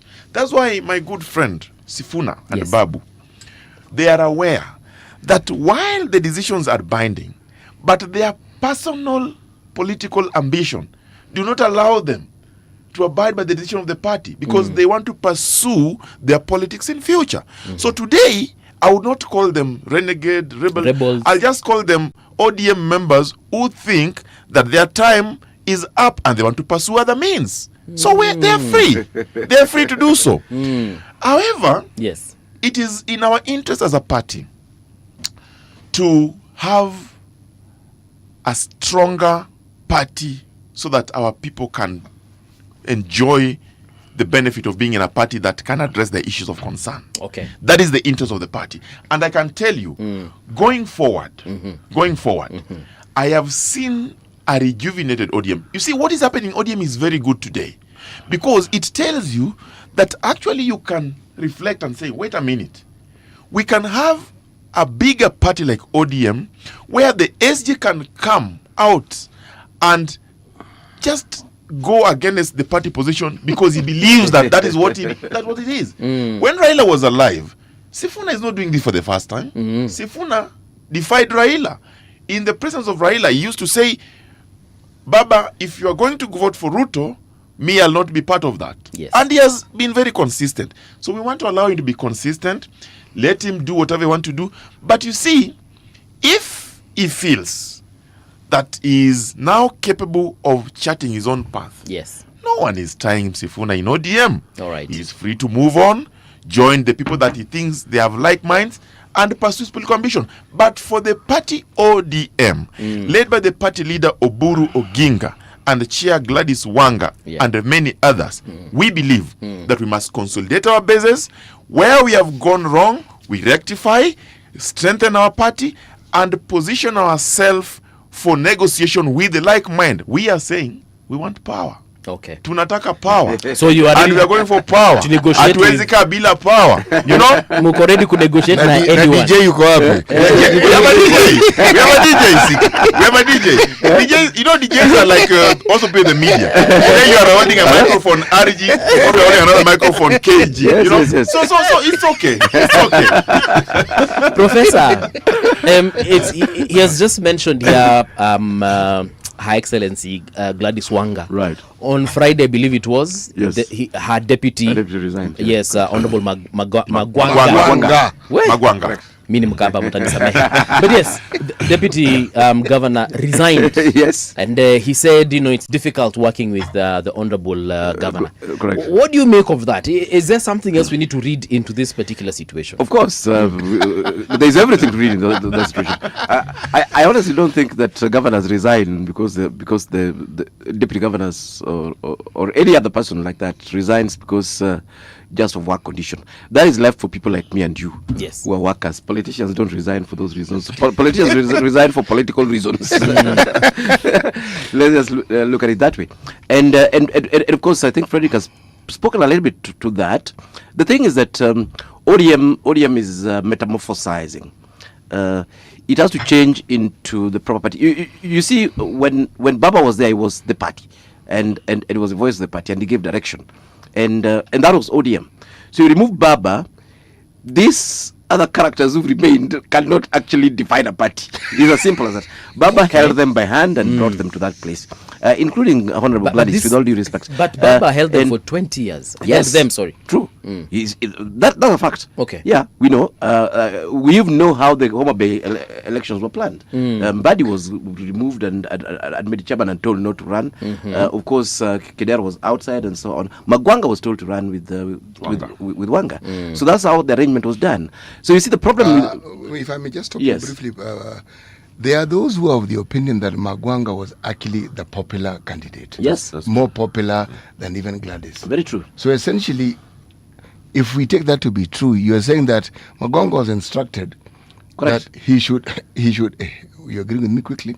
He was instructed to be deputy Yes, governor. correct. And to let Gladys Wanga vie as the governor. Exactly. And you see, for those of us who followed, even pre-ODM, this was something that the Odingas had until the death of Raila. You remember even his father would say, go to Karachuonyo and greet Phoebe Asio. Yes. And Phoebe would become MP immediately without any campaigns. In fact, we had one in Bondo. It was called Ogo, Ling Lodwoko. Yes. Ling Lodwoko simply meant that the guy could not speak at all.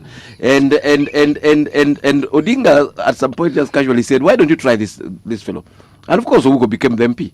And because of course, Ougo was listening 100% to Odinga, not to the people. When Odinga came out, Ougo resigned. Ougo resigned immediately. Yes. And then, of course, we know the character development that Moi gave them, that brought in Omamo. But anyway, the issue is that we have a lot of people in ODM who, both sides, where the ordinary people and even other party members doubt their own clout. I like the sound of that. Doubt their own clout, The good professor is speaking in rhyme. I know that politics actually rhymes. It does. But there are a number of people who are like that. Incidentally, even some of the stronger politicians. We know they came in there because of strong support of Baba. But I think now the party, their competitors are starting to test whether indeed they were that popular. And I think that's what's happening to Wanga, where Magwanga is saying, look here, I think I was a popular person, and I'm going to challenge you, come the next election. In 2027. Yeah. Incidentally, this is not just for the ODM Wanga side, it is also for the ODM Winnie side. A candidate like Orengo, who has very good credentials and been a very serious politician. We know how Orengo got in, actually also through the support of Baba. So both sides actually had Baba's support, and both sides are going to reckon with competition come this next election. People like Tuju, who did not have the blessings of Baba, might be on the ballot, and people might get into trouble. My good friend Engineer Gumbo, who made the mistake of having a running mate who was associated with the police, and given the corruption in the police, whatever, the guy was left at the traffic lights when Owino disappeared. Again on Baba's instruction. So basically, Baba was organizing the landscape. Yes. And currently, there's nobody with the capability to organize the landscape. And it's normal, and I agree with Frederick on this one, it's normal that the party then must actually shake a little bit before finding its footing. It finds its footing. Prof, and it moves forward. You know what I hear you to be saying? Yeah. You are saying that the late Raila Odinga essentially decided who was going to be what. Exactly. He did. Without a doubt. And not just in Luo Nyanza, even from the coast. How then do we have MPs from that region that we refer to as Luo Nyanza who actually won and were not on ODM tickets? You don't need 10. Yes. Let me count. Yes. In your neck of the woods. Of course, in the Chieng, gym. okay? Yes. Correct. Let us look at the gubernatorial. Correct. The first governor that Migori ever had. Yes. Correct. Professor Yugiu was a great friend of Raila's. Correct. Yeah. Bado beat him. Correct, that is true. On a PDP ticket. That is very true. Yes. I come from a constituency called Muhoroni. Yes. There's a guy called Onyango Koyo. Correct. Who? Correct. He lost a number of times. But he went on an old party. Yes, and then he went on PDP again. PDP, correct. And when? Then you have Shakil Shabir. Correct. In that same region, correct. Independent. Correct. So what I'm saying is, yes. How then do you explain people who actually won and they were not on ODM tickets? Actually, if you look at it again from just cold political analysis, yes, Raila was a very great man and was able to do some political miracles. But I think in terms of just directing people on what to do, his father was actually way stronger. And yes, there are a number of places where Raila's will was actually defeated by the people's will. And you've highlighted some of those, but that's not just the only one. Even within ODM, my own MP spent a lot of time thrashing Raila's brother, which is bad behavior. The MP is Ochanda. Yes, of course. And Ochanda would go around, he would be mistreated, they would disappear with his ticket. The vote should be changed. Oburu would now announce him loser, sometimes would announce him winner. But actually, he was actually defeating Oburu, who's Raila's brother, who's the current party leader in Bondo. Not anyone else. And he comes from the smaller community. And he comes from the smaller community. So how did he achieve this? Given that he basically what you're saying was that this was not always the case. There are a number of instances where individuals and even communities decided that no, we did not actually want this leader. Could then one argue that perhaps what you're seeing as an absolute direction, that the people who essentially cast the votes agreed with that direction? And when they didn't agree, they demonstrated their disagreement by electing the person that they preferred. I think it was way more nuanced. It was actually way more nuanced because you have to look at this vis-a-vis the candidates who are competing, on those very elections. And I think that's where, for example, Wanga's case, becomes quite different from, some of these cases that we are highlighting. Because Wanga was actually competing against Kidero Evans, whom, in my own estimation, I think if I was in Homa Bay, I would have voted Wanga anyway. Given that I tested Kidero in the city here, and I wasn't really convinced that he was a better candidate. So it's actually true. It is very, very true that in a number of instances, the Wananchi agreed. In fact, for me, I like the Wanga candidature, incidentally. Why? Even whether it was dictatorship or whatever it is. Yeah, because, again, this purely intellectual position has nothing to do with popular position. One of the things that has been making me happy is, unfortunately, the performance has not been the same, is the increase of the number of female governors. Correct. In the country, because when Wanga was being elected, I think there was just one or so governors. Now we have 7, and for me, that gender bit disturbed me a little bit, and I think it did also disturb Raila, to the extent that he said, okay, fine. Explain how it disturbed you. Yeah, it disturbed me that Kenya is almost 50-50 male and female, and all governors. The were women male. are actually more than us, In by fact, a small percentage. Exactly. Yeah, and this was not reflecting in elections, and we know. I mean, if we were to generalize election and analyze it, we know there are actually a number of factors that block women candidates, from being competitive. And people running parties, I think, do actually have an obligation. Even youth, not just women, even youth.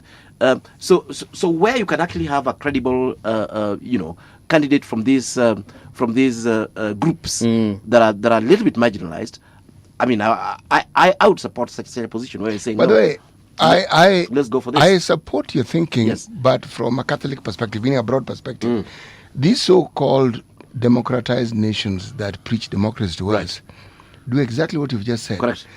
They have parties, yes, but they have what they call safe zones. Correct. Meaning, it is known that these people will vote in this direction. Exactly. So if they want to give you a good head start in politics, correct, you're taken to a you're safe taken zone there, correct, where very they much. know Yeah. what wao wako hapo to put it in Exactly. Kiswahili, and you will get elected. Yeah. So you then enter the political Exactly. fray, and with that wind assistance. Exactly.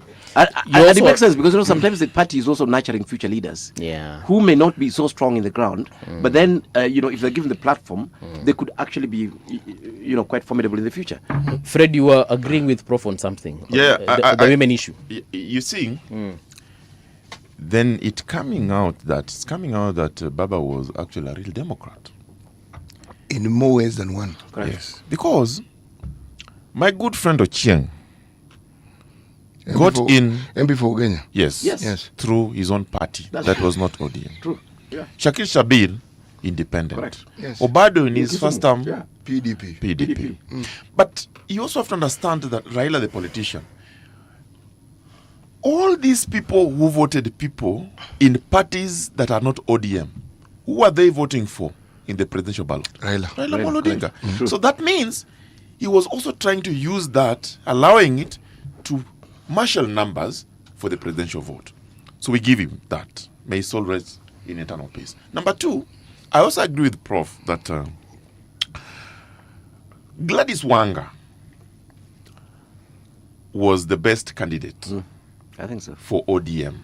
For ODM. Yes. Not for the people of Homabay ODM County. is the party of the region. Right. I'll tell you, that's the real politics. And when Gladys Wanga came in, she's a woman. The people of Kenya for a very long time have wondered, why do we have a male club of 47 people as governors? Why? Where are the women?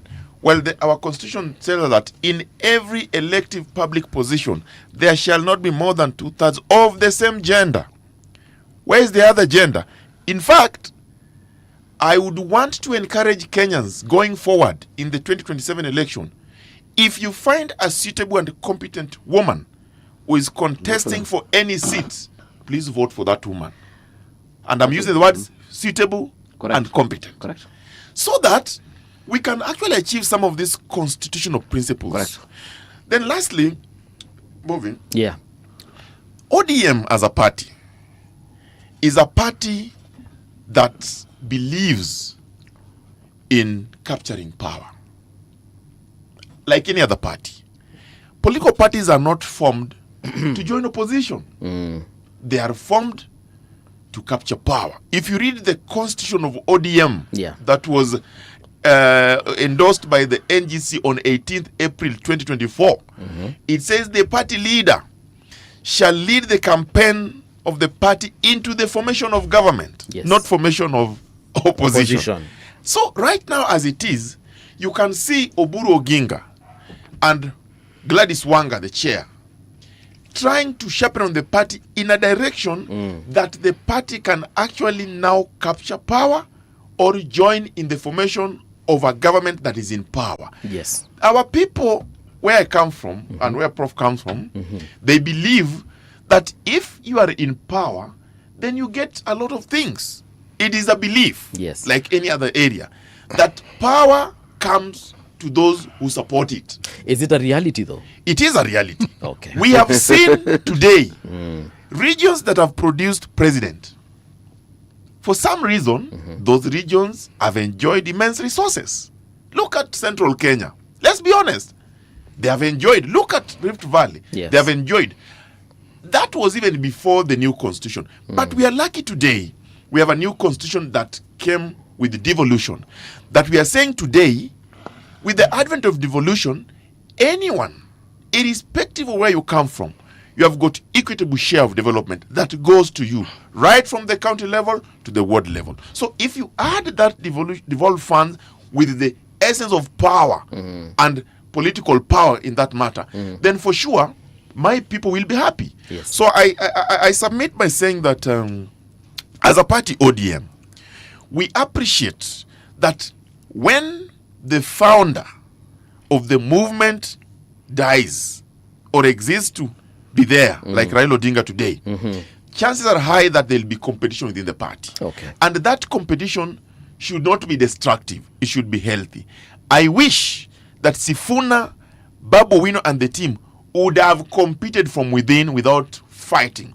Because that now puts the stakes up. But as they are today, Sifuna says that he doesn't mind running for president if he's supported by people. Okay. Very good ambitions. But how does that affect the position of ODM in terms of negotiating for that power? For sure, it does affect. Babu Wino believes that he's the best candidate to be Nairobi governor. What if the party doesn't give him that ticket? Yes. Is he still standing a chance to win? Those are issues that Nairobians will canvass. Today, we want to challenge any member of ODM who believes Yes. that they have outgrown the party.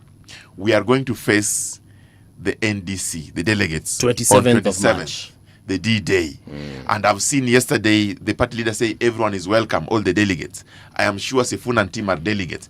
If they want to be democratic as they claim they are, Yes. if they want to compete as they want to do, we want to tell them and ask them, show up for the NDC. Present your candidature for SG in that NDC. And if they win, we will support them as our leaders. If they lose, then they should remain as party members and support the winner, because that is the essence of democracy. But they can also leave even after the NDC. Living is up to them. You know, Frederick, Living is up to them. That's theory. Frederick, I've heard you speak on many occasions, but my brother, you're doing very well. I like the way you're beating the drums for the party, but I have to ask this question. Both you and the good professor here have spoken on something that I would refer to as altruism, that the decisions being made to front someone like Gladys Wanga had some altruistic motive to it. Really? In politics? No. Not really. No, not really. Rarely does that happen. Rarely. True. She doesn't come from Homa Bay. She's married in Homa Bay. Correct, yeah. Where does she come from? She comes from my neck of the woods. Okay. Yeah. Yes. All right. These are the guys. These are the guys ruling low. Ruling low. City, I But maybe briefly, Prof. Right. That does not, that's not qualification. I've actually just begun what that's just a preamble to what I want to actually ask. Go ahead. I actually haven't asked. Yes, But look at a candidate. I mean, to just illustrate your point further, look at a recent candidate, Boyd. Boyd Waring. Yes. Are you telling me that the people of Kasipul really knew this young man and decided No, that they did not. He was going to be the MP. No, they did not. It is again the party structure. So, and in this particular case, Wanga as a party structure, who then said, "Look, yeah, this is the person," and then the person was then sold to the people, and he did win. You see, what I'm referring to here, where the candidates come from, does not matter. Actually, there's a reason why I mention it. Right. Grace Onyango, yes, who was MP for Kisumu Town, right, yes, did not come from Kisumu. Yes, Town, okay, correct. We've had women who've been elected in places where they've been married, yeah, because it's been accepted. Correct. I don't want us to confuse patronage in politics with altruism. Yes. Because what we're discussing here is actually patronage. Yeah, that is true. Okay? That is very true. Now, patronage brings with it the question, who does it actually serve? Exactly. I always ask the question of, do the people of that particular place where patronage has actually reigned supreme benefit from it, or does somebody else benefit? Or is it hoped that as it benefits the patron, that the people would eventually benefit? But you see, that's the sad reality of Kenyan politics currently. That again is clientelism, and it is to the benefit of the patron and the politician themselves. And the people who are around the leader of that particular party. You see, exactly, the people who are around the party. Because and it's a sad reality that, and that's why a lot of people just spend a lot of money literally buying those seats, because the people's role ends at the point of casting the ballot. Yes. And that is it. The people who've been elected and the patrons go and do whatever they actually want to do. It is now when they're threatened with being kicked out in the subsequent elections, that is now when you see them on the ground again. Not necessarily serving the people. You see them on the ground selling themselves. So of course it's actually a bigger concern. And I think someday we'll actually analyze this thing. We're analyzing it now, Prof. We're talking the other day with one of my friends about the beauty of weaklings or even weak institutions.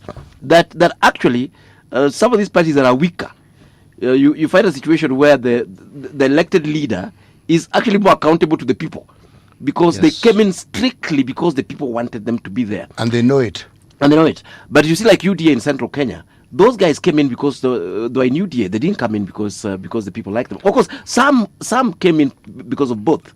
Yeah. So the point here is that we have a situation, and I don't know exactly how we'll address it. We have a situation where a lot of elected leaders, especially from strong parties, are not accountable to the people. They're accountable to individuals in those parties. You see, we are discussing it now. If you look at, say, the sphere of what we call employment, right? People often state that, especially when you hear people overstating that the employment criteria is merit. Yes, it's a con. People are employed because of the familiarity and similarity they have with those who are employing. True. We tend to choose people who are like-minded, people who remind us of ourselves. True. But we label it in a way that indicates or points to some sort of merit. The merit is their proximity to you. That is true. That is the merit. And that is the reason why sycophancy as a tool in politics becomes very, very important. Correct. Saying and singing the sort of tune that you think people will like, and understanding. But it gets confusing in our setup here, because our political leaders or party leaders are never elected. People decide that this is the person who's going to be their leader. I have a question on this issue of patronage and altruism. Right. So we have Sifuna, who apparently here was given a ticket. Yes, correct. We also have Governor Orengo. Yes. Nasikia pia alipatiwa ticket. Yes. Now I'm hearing of Gladys Wanga. I didn't know that until recently. So did anyone in ODM get this thing legitimately? Yeah, of course. Yes, they did. They were elected. No, I'm talking about ODM ticket. Forget them being elected as governor or elected as senator or as MP. Okay, but you see, allow me to ask Mbuvi a question. Yes. Tell me where it is in this country where you have a strong party and a strong leader that the question you are asking actually applies to.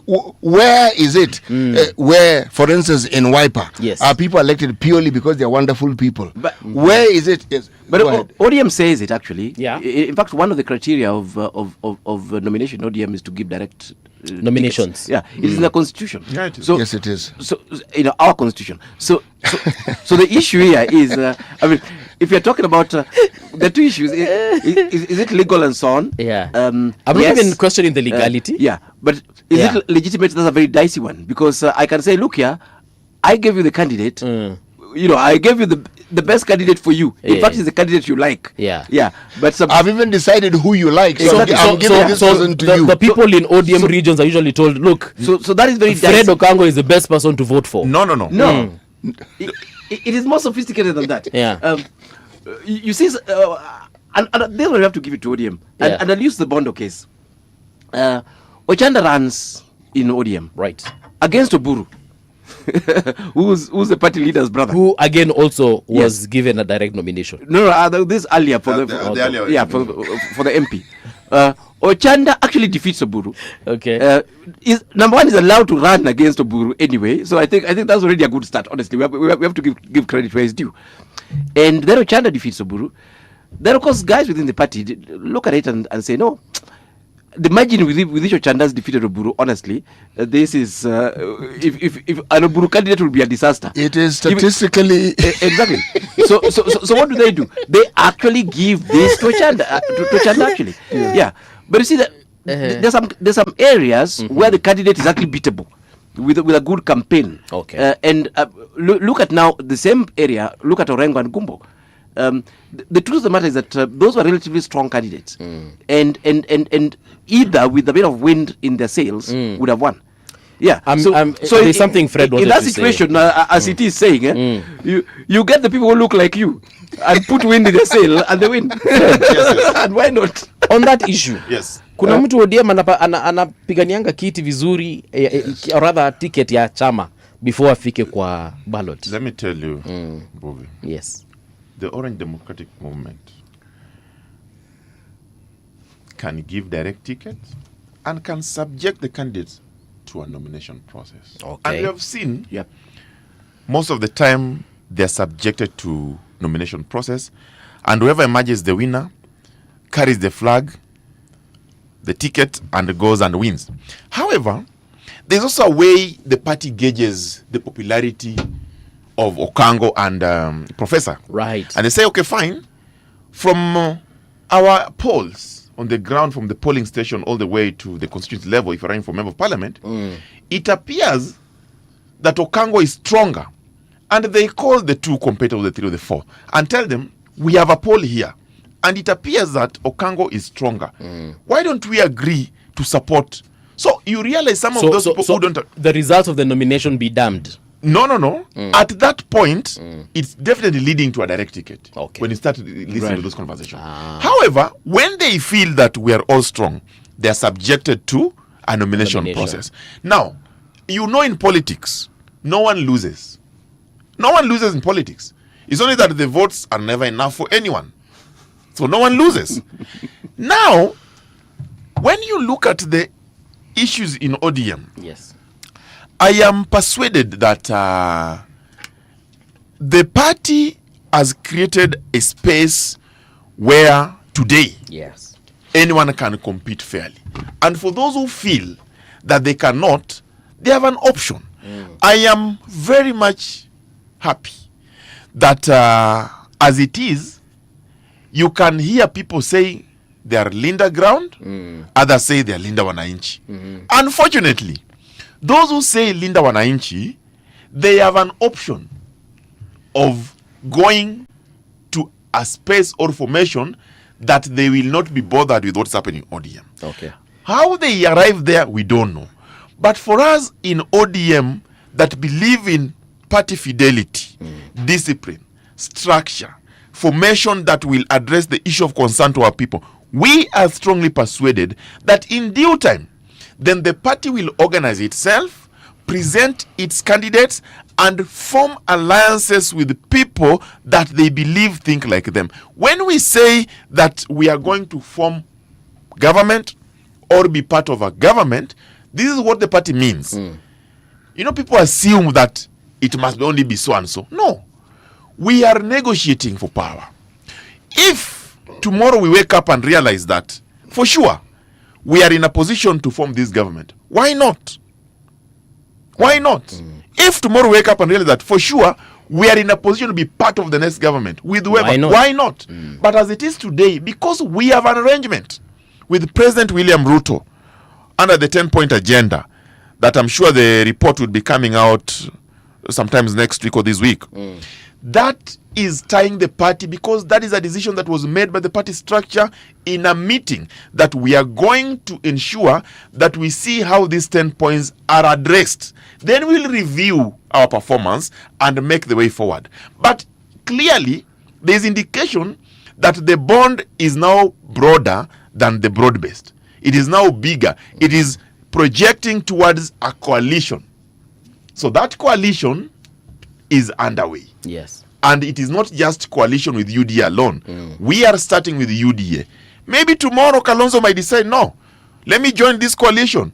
Maybe tomorrow somebody else, Eugene Omala, say, no, let me join this. Who knows? Politics changes. And the city, you have told us here before that even 3 months to election, things can change. We are waiting to see. This man wants to listen to the whistling public. Yeah. He's driving them to the understanding that I support his view. I actually don't. But see, so you never said things can change in 3 months? I did say. Okay. But you see, these are nuance, and I think that's why we should let Baba rest in peace, because everybody is misinterpreting what Baba said. And interpreting it in a way that benefits them. Yeah, because I mean, I'm listening. Sometimes when Fred is speaking, it sounds like Linda Ground. Sometimes it's like Linda Molanchi. Yeah, because him is his Linda ODM. Yes. Linda ODM. Yes. Yeah, because the real movement. Yes. Because if you look at it, I mean, the issue is more in detail, and this one, of course, I mean, as an ODM member, and I've been listening to the two groups. With a view to taking strong sides at the right time, but you see, the Wangoburu group had sort of decided on the future of the party, and the Sifuna Babu group basically are insisting that, look here, our agreement with UDA was only until elections. The subsequent elections are not bound by that. Yes. By that understanding and understanding as they actually were. So for me, that is what is distinct between these two groups. Of course, they do have their own political reasons. So let's not also belabor it from an intellectual point of view. I think, of course, they also do have their own very, very specific political interests. The more rural Luo Nyanza and stuff like that, are on one side, and we know why. And why only Luo Nyanza? ODM traversed very, very many geographical areas beyond. I'm just using that as an illustration for clarity purposes. Yes.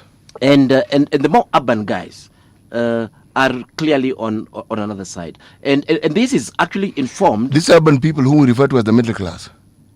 Exactly. I'm talking about the leadership. I'm not even talking about the membership. I'm talking about, if you look at the Babus, the Sifunas, the Winnies, and so on. What is actually what ties them that we don't really analyze in detail is that a lot of them have their bases in the city. Yes. Yeah. Put differently, and the Wanga group and so on.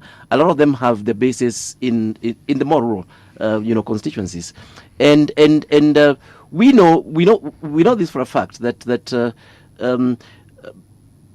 these bases are going to vote quite differently in the next elections, and as good politicians, these guys are actually struggling to align with their bases. So sometimes you conflate that as a war within ODM, but in fact, for me, my own analysis of it is that this is good politics. Politics about survival. On that, I'm in full agreement with you, because this creation of the conflict is us in the media. Exactly, it's a narrative that we have pushed. Yeah, because we take a situation and we push that agenda. Because yes, I mean, we are all agreed all around here, and Frederick, put it very eloquently, that the purpose of a political party is to actually acquire power. It is. Now that we need to devolve this, we need to bring this down. What is the purpose of a politician? Likewise, the purpose of a politician is to get into a position of power. Actually, yes. I will not support my party, even if I was being elected. I will not support my party when I'm sure I'm going to lose. In fact, the way the left Raila used to do it was that if it was almost, if you are endangered and it was forcing you to go in one direction, then you'll be guaranteed a position in government. So that at least so that you relinquish this ambition that you have. Exactly. So I think we need to look at this almost macro analysis of the politics. We're saying what is actually informing these politicians and their choices, and it is not necessarily that they disagree with the party. It is only that they look at it, and the way they look at it is that if I take the party position, it may jeopardize my own, path to Prof, we're coming to the hour, but I have to ask this question before we get there. This discussion is interesting so long as it's academic. It's actually very entertaining. But my abiding concern is always this: when we discuss our politics, and the people for whom we're supposed to be politics are not involved in that conversation at all. Yes.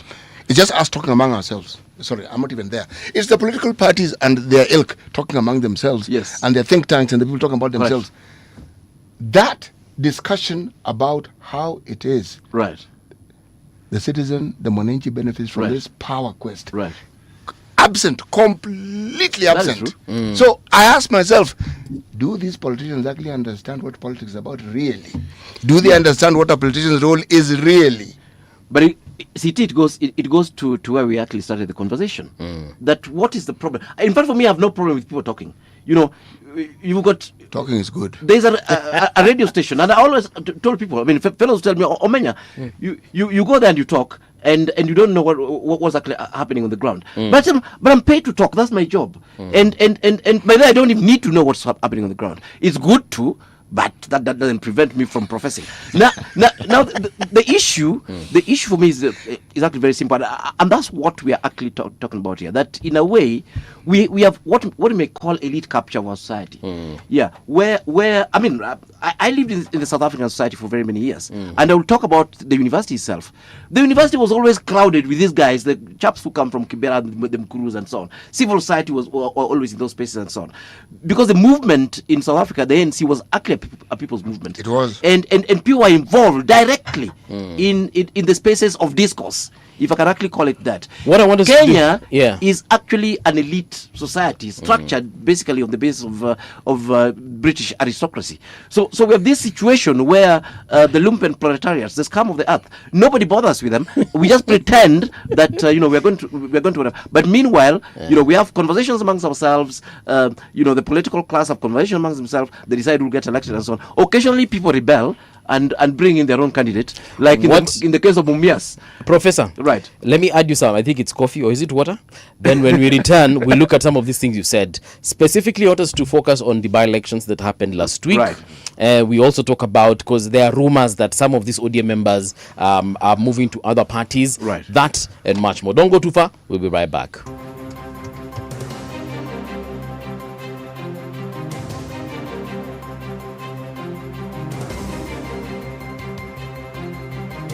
This is the Radio Generation News. Good morning, I'm Winnie Maganga. Investigations are ongoing after a helicopter crashed in Nandi County on February 28, 2026, killing 6 people. In a statement from the National Police Service, the Aircraft Accident Investigation Department has now taken over the probe to establish what caused the crash that also killed Emurua Dikir Member of Parliament Johanna Ngeno. Police officers are still at the scene to secure the area and assist investigators. Interior Principal Secretary Raymond Omolo says the government has introduced reforms to make it easier for Kenyans to get national ID cards. Speaking during a mass ID registration exercise in Masara, Suna West, Migori County, Omolo said the state had removed barriers that for years prevented many people from getting identity documents. He said the government has scrapped the extra vetting process that had made it difficult for residents of Homa Bay, Siaya, Busia, Garissa and Mandera to obtain IDs. His Excellency President also directed our ministry to take away the charges for those who apply for ID cards and also those who are doing replacement.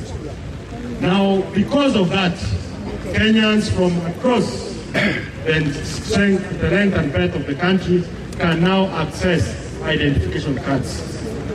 And today in Suna West, in Migori County, we have hundreds of Kenyans who are registering for IDs so that we can better plan for them as a government. Former Interior Cabinet Secretary Fred Matiang'i has criticized the government over what he described as a silence on the major national tragedies. The Jubilee Deputy Party leader says Wananchi want a responsible government that communicates openly and clearly. Matiang'i questioned the lack of detailed reports on the Endarasha school fire and the Shakahola killings, accusing leaders of taking the public for granted. Kwa nini tunatafuta uongozi? Kwa nini tunataka kubadilisha uongozi wa nchi? Ni kwa sababu nchi yetu ya Kenya inahitaji uongozi wa kuheshimiwa na uongozi wa kuaminika na wananchi. If I would advise, because I normally take my personal and public responsibility very seriously, I would advise this government.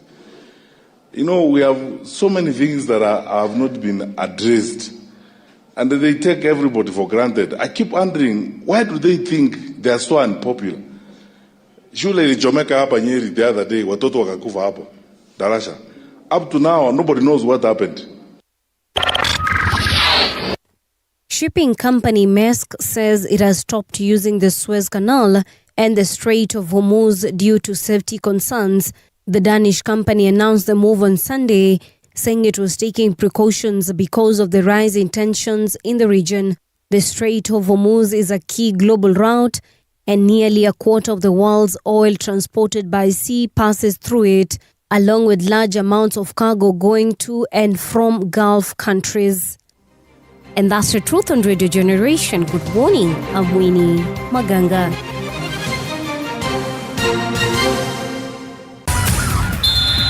Sports on Radio Generation.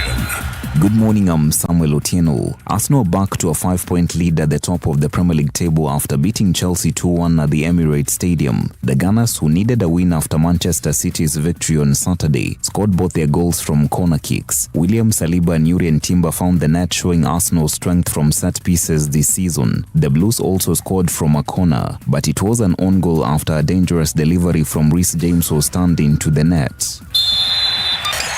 The Benfica coach Jose Mourinho says Gianluca Prestiani's career at the club will be over if he is found guilty of racially abusing Vinicius Jr. The alleged incident happened during the first leg of Benfica's Champions League playoff match against Real Madrid in Lisbon on February 17th. Prestiani, who denies the accusation, was given a provisional one-match ban by UEFA and missed the second leg. Mourinho has also faced criticism after he said Vinicius may have provoked the crowd by dancing near the corner flag after scoring the only goal of the match.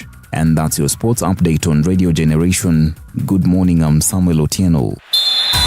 Sports on Radio Generation.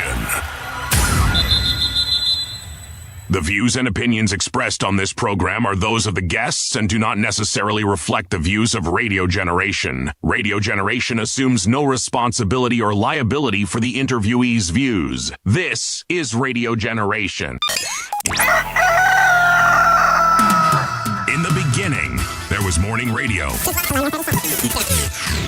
But now there is Radio Generation's The People's Breakfast, curious and bold, getting facts from the shadows. That's what it is. Now, as the city wakes and secrets stir, a bright new voice shines. The People's Breakfast, your morning, your voice, your journey. Good morning. Good morning, my neighbor. Welcome to the home of hard truths and bold insights, Radio Generation. Welcome back. 7 minutes past 8 o'clock. A big shout out to Gloria Mancini amesema, all said and done, ODM remains the most democratic party in Kenya given its national presence. Biggest problem it had was poorly managed succession processes as compared to UDA. This is the People's Breakfast on Radio Generation 88.8 FM. And in studio, we're having a very interesting, actually several interesting conversations with our guests in studio. And I'll be reintroducing them. But before I do that, let me just read another comment here that I saw that ilikuanga interesting. Vintage Oak amesema, msiguze mlima. Musiguze nini? Musiguze, hapana guza mlima. Whatever the case. Paul, can I ask this fine gentleman to tell me what they think of our proverb today? Yes, indeed, you can ask them. Our proverbs this week are from the, should we say, the Republic of Algeria. Simple proverb. Cross the loud river, but don't cross the silent one. Yes. Very, very true. Yes. Very, very true. What do you think? You've said truth 3 times now. Very, very now true. Explain why it is the truism is a threefold. I think there is, I don't know whether it was Achebe writing, but one of these West Africans, and it was about the hawk and the chicken, and the hawk came and picked the chick, and when the hawk went back, it was asked that what did the mother hen do? It was told, oh, the mother hen made noises and cursed me and jumped up and down and flew and whatever it is. The hawk was told, eat the chicken. And then in another hunt, the hawk went there and got the chick again. And the mother chicken was quiet. And the hawk went back home with the chick and was asked, what did the mother chicken do? He said, no, the mother chicken said nothing. He told, return the chick. That is dangerous. The truth of the matter is that generally those who have their act together, those who've worked through things and so on, tend to be quieter. That is what life teaches us. Those who have a deep plan tend to be quieter. The noisemakers tend to be harmless. So if you see this river that is very, very still, you have to be very careful because, and like they say, still waters run deep. If you jump in there, most likely you'll never come back. You'll not even be able to swim. But this noisy one, normally, in fact, is even a sign that it's shallow because it's noisy because he's hitting rocks, he's doing all these different things and so on. So you might think that it's deep, but when you get in there, it might not even reach knee length. Yeah. So sometimes, not all the time, but most of the times, these quiet people who don't say or do much can be very lethal. As I wind up, I had the rare chance of sitting with our former president, the late Mwai Kibaki, in a committee that he was in, which I established called the CAUS, the Committee of African Heads of State on Climate Change. And I was fascinated. The guy sat for 6 hours and said nothing, absolutely nothing. 6 hours? 6 hours. But he was in the meeting. I would look at him, and I could see that he was alert, totally alert. He would take a few notes and so on. Yeah, but he said nothing. Absolutely nothing. And yet we knew the sort of decisions that man will actually come up with. Yeah, so it's not always true that the fellow who talks the loudest, has and you ignore that man at your own peril. The late Raila learned that the hard way. There's another proverb about empty debates. But Fred, yes. Same question. What do you think about that proverb? Well, I think I agree with Prof. But you see, when you are crossing a loud river, you already know the depth. You know the rocks. You have seen the crocodiles. Right. Because as loud as it is, the crocodiles come out. They do whatever they want to do. And you can see it. But the silent one, it is still. You can't. So it is very dangerous. But I think politically also, it speaks to us. Most of the loud politicians that have got a bit of sloganeering here and there, yes, they can always say all these things. One term, must go, Kasongo. Those are loud rivers. We'll always cross them.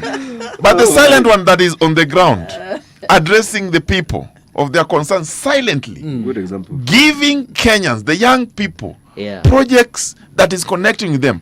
The day the people crossing, or the day the loud river realizes that actually the silent one was doing something underground, they'll realize and wake up at 10 a.m. on 10th of August 2027 and realize that for sure something had been happening. So I love this Algerian proverb because it speaks to us. Correct. As leaders, as Kenyans, correct, as media practitioners, correct, that sometimes do your things quietly. Sometimes work in silence. Correct. Work in silence. Correct. As you work in silence, let the loud mouth do whatever they want to do. Let them go to Nakuru and say one term. Let them go to Kirinyaga and say one term. But the silent one, go onto the issues. Address the issues of housing. Professor is here, will tell you. Address the issue of unemployment. Address the issues of youth empowerment, issues of security, issues of issuance with ID. Let me give you an example as I finish. Please do. There's a PS in this country called Dr. Raymond Omolo. I've just connected to what you are saying. Your news anchor was just saying just a few minutes ago. Dr. Omolo has been on a mission to ensure that young people of this country acquire IDs. You cannot participate, and he's doing it silently. You cannot participate in political process, even economic processes, if you are not a registered Kenyan with an ID. You can't. And the projections from a region where I come from is indicating that there are at least 1.5 million young adults without ID. How will they participate in election? How will they participate in economic activities? The first thing that Dr. Molo has managed to do is to make it accessible for these young people to acquire IDs. Make it cost effective for them to acquire IDs. That is the work of the government, and we appreciate what he's doing. Therefore, as he works in silence, you can actually see when we wake up in a year's time or two, then 1.5 Kenyans from Luo Nyanza, 1.5 from Coast, 1.5 from Central have acquired IDs. Will we say that the river was loud and we were listening, or will you say that the silent river delivered? I believe Dr. Molo is part of the silent rivers that you should never cross. Allow him to do what he's doing, then see the results. I hope they'll use the same energy to ensure that Kenyans register as voters as well. My friend, yes, you cannot register as a voter if you don't have an ID. You know, I'm just shy of speaking politically of that thing because you cannot really see what is happening. We are deliberate as a people that the numbers must add up. Elections are won before the day of election. If you know, you know. I agree. I think yes, Prof. Yeah, the last bit, and I think on this one, I want to echo what Frederick is saying there, and linked with Obama's second term. I witnessed this because I was part of the campaigns twice actually, and all opinions was indicating that Obama was losing, including the one from Obama himself. Obama kept telling his people that, look here, we are likely to lose these elections unless something happens. We are likely to lose it. The Republicans are ahead of us. That was Mitt Romney. They're ahead of us. All the polls are showing that they're winning. Mitt Romney and his people also believed they were going to win that thing. Exactly. In fact, even before it was called, they believed they had won. Yeah. Yes. And what Fred is saying here is very important because Obama won on the basis of what was called the invisible voters. Yes. Using this analogy, we can also talk about the silent voters, the voters that nobody saw. Those are the 18-year-olds to 21-year-olds, and they're recruiting them. They're doing door to door, as Republicans were celebrating opinion polls. And in fact, what people didn't realize was that Obama won his second term with a bigger margin than his first term. Okay. And the big win there came from these silent fellows. You know, so what I would ask politicians to listen to what Frederick is saying and what we're discussing here. I wanted to expound on that because the thing that marked that Obama campaign, which was strange, a question was asked in his first term. Right. Of a 14-year-old who was campaigning for him. Yes. And yes, but you actually can't vote. He said yes. Yes. Now I can't. Yes, but in a couple of years. But he said two things. One, yes, this man's decisions are going to affect my life. But exactly. Secondly, correct. Come the next election, I will be of age. Exactly. And I can't vote. Exactly. So I am beginning to determine who I want to be my leader then. Exactly. But what is even stranger? Right. This is my analysis and from what I've read. Right.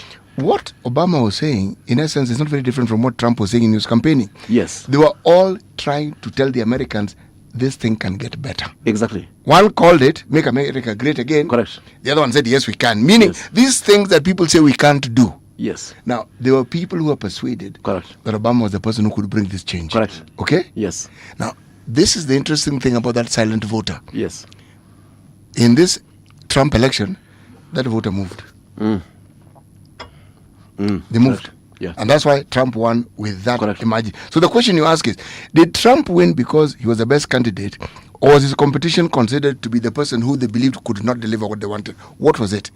Yeah, and if you look at it, and now this is real politics, and I'll still use Obama. Obama was basically a long-term politician in terms of statecraft and how this is done, and of course he knew that the voters were impatient, and the way he did his entire election strategy.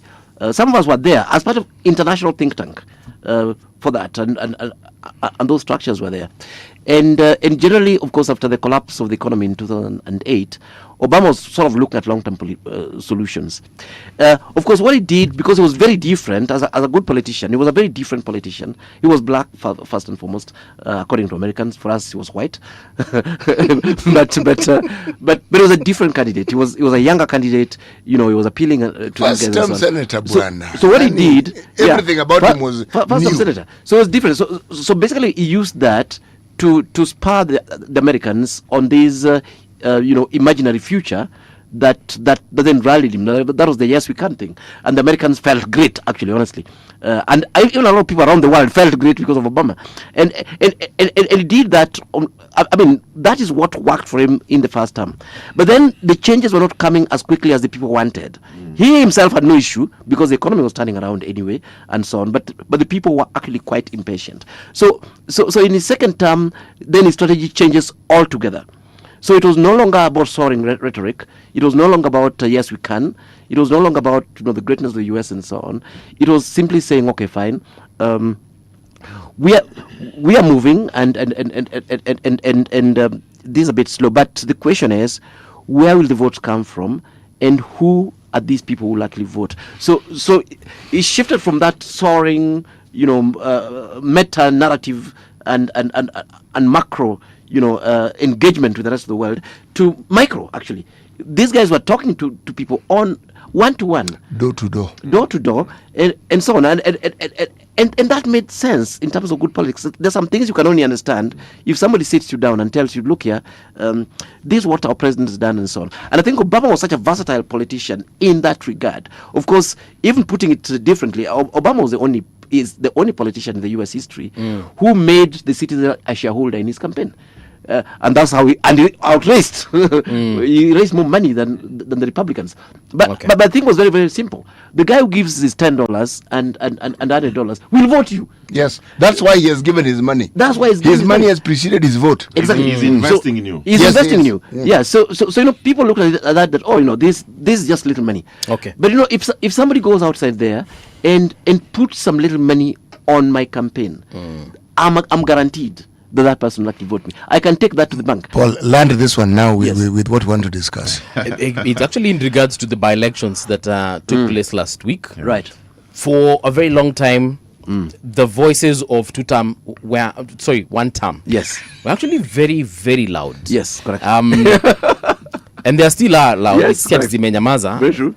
But we are not seeing that on the ground. Yes. Because if we look at the by-elections that happened last week, we have 4 UDA members who captured their seats. Yes. Tubi Mohammed of Isiolo County is an MP, courtesy of UDA. Duncan Muratia Nyaga, MCA in Evurore Ward. Yeah. Peterson Njeru, Embu, also an MCA there. Then we have Elfas Kainanga Shalaha. Jamaa amekamata huko na UDA. So ninauliza hii one term ama hii two term like ni gani, na cause zinakani kama one term iko na kelele mingi, but clearly on the ground ni kama two term ndio inaongea. Bovi. Yes. Before Prof comes in. Yes. On I think 2 days ago I tweeted about this and I said it appears that this one term is more theoretical. It is in theory. Okay. And the two term is in practice. I reminded some of my friends from the other side that if you remember, the first kid of UDA was a young man called Kawanjiko. Do you know how he came into parliament? Tell me. Through UDA, when UDA was newly registered. Kiamba. And the people said, that's just a by-election. At that time, I was in Azimio this side. We were with Uhuru. And we said, no, that's just a by-election. That is not an indicator of anything. Correct. That is how they came into force and they manufactured a process where that party was very strong and captured so many seats come general election. Today, we are seeing a political party, and give it to President Ruto and his party. He has managed to create a structure of the party at the grassroots where he is interacting. And I like the story that Professor has given us about Barack Obama, who was doing door-to-door. I saw UDA officials camping in Embu and that region, camping, Itumbi and the team. I saw them, and they were speaking to the voters. These voters were connecting to the issues of development in their view to the president, what the president is doing to them. I am persuaded that while Rigathi and team were busy shouting one term, his competitors of the two term were on the ground influencing, persuading the voter as to why they should vote yellow. Okay. So today, if you go by the by-election, the recent by-election, yes, forget about the broad-based, where the broad-based team in the previous last year by-election outnumbered them. It is clear that that region, specifically that region, they still believe that the color yellow of UDA is a color that is still luminous for them and can give them something they want. Yeah. And lastly, I am also thinking that the politics that we are likely to see will no longer be about what you are telling me now. Is what I already know. I've made a decision. You are a one term, you are a one term. I've made a decision, you are a two term, you are a two term. And that will only be influenced by the people. I sympathize with one of the principals of the opposition, Muturi. He was standing there discussing with Itumbi and Cecil Mbarire. Those are officials of UDA. Yes. And discussing, and I liked it because they were not fighting. They were just saying, okay, this is an election, it has gone this way, and they're wondering, those who won, how did they win? Those who lost, how did they lose? That is a democratic space that we are enjoying. Yes. But listen, when he goes to Nakuru with Rigathi, he says that one term in his own polling station where he voted, he lost. So what value is Muturi Justin Speaker adding to the position if he can shout one term in Nakuru and by election results show that Muturi lost in his own polling station? The silent river. Again, this by-election, so many people didn't know about it. Are you aware? Actually, you're right. So many people. We had a by-election. Actually, people realized on the voting day when now it was being announced. Because there was a lot of noise of one term, two term. Until people forgot that the most important, there's a by-election. The clever ones went and camped in those wards and started campaigning door to door. I saw Mudende. I saw deputy president sometimes back in that region telling them that hii kitu si mchezo bana, tutaosha tena bana, and they thought it's a joke. Then he went quiet. So they went down. What I'm trying to say is sometimes as politicians, it is important to go to the people, forget the shouting, engage them one-on-one, ask them, we have challenges, but what do you think we can do together? Do you know people still forget that the most important unit of electoral system is the ward? Because that is the unit of development, is the closest to the mwananchi. It means that if you fix the ward and fix it well, you will not even care who is the president, who is the MP. Because you make it a model where you have a school in your ward, hospital in your ward, a road in your ward, a market in your ward, and now you accelerate development from the ward level. Then you start thinking, well, hey, we're developing this. Actually, that is the start of the journey to Singapore, in my view. And I submit by saying, we must start working silently as leaders. We must start conversing with our people. We must start engaging them and asking them difficult questions and respond to the questions that they ask. Because until then, if we keep shouting, saying we will win, we'll lose, we will actually lose if we don't go back there and work silently and give our people what they want. I want to congratulate those people who won, but I want to encourage many others that are coming. Go to the ward, start working silently as you come up. That way, you will win. Professor, we sat here with the Honorable Martha Karua on Friday, and I asked her the same question about these by-elections. And she said there is no way these elections were legit. There is no way they were free and fair. Because she said, in very many words, I'm paraphrasing here, that there is no way the ground changed its mind overnight. The ground, according to her, is still one term. And come 2027, 10th of August, I believe it is, the country shall be sending the president home. But here we are. I'm looking at these numbers and I'm asking myself, what is? I'll come to agree with Frederick a little bit, but I think let me comment on Martha's own commentary and reviews. When I was young, and I really didn't know much about politics, I was in our village in Imbo. I'll come back from Juja, and we're quite excited because the campaigners were going to pass there. 2 or 3 of them, Omamo, then Ougo, and somebody else, Jalango. They're going to pass there. And we had this women group, a group of women. I don't think they were women group, it was a group of women. And they're dancing and singing. And of course, we're enjoying the songs, are quite nice about these leaders. So Mama arrived, and they sang to Omamo this very nice song. And of course, Omamo gave some handouts and went. Jalango came. The same women sang exactly the same song. They just replaced Omamo's name with Jalango. And by evening, 3 candidates had passed. Same song, same group of people, but they now had just a shift of names. The point is that it's not just the politician who's mjanja. Ground pia ni janja. Ground pia ina ujanja wake. The thing is, and now coming to Frederick here, linked to the same. The question you should have been asking Martha is, how did you tell? How do you know that the ground is actually one? We actually asked. They've been saying that the ground has. People say that, but how do you know? The test of the pudding is in the eating. The test of the pudding is when now people actually vote. That's when you realize that this is the candidate, and that's why I'm using that election. That if I looked at those women, I could not tell whom they supported, honestly.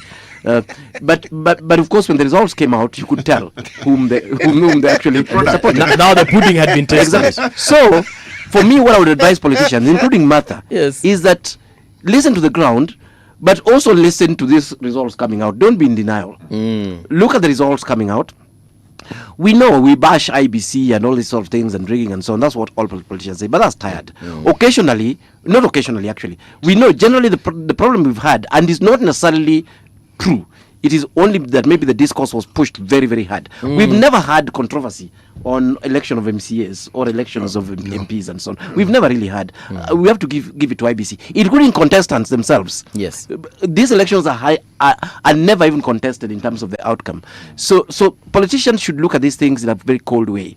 That what is happening, what is the feedback that we're getting out of this, and what could we do differently, rather than saying ground is one term. That's lazy, honestly, for somebody with the brain of Martha Karua.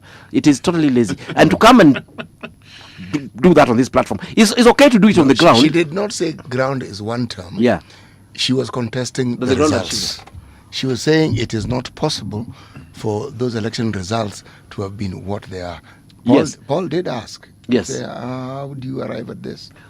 On what basis? But remember what you're saying. In fact, we can agree with Martha actually that this place voted yellow anyway in the main election. Yes. So when did it shift, and why did it actually shift? If anything, for me, this is a true reflection of the ground.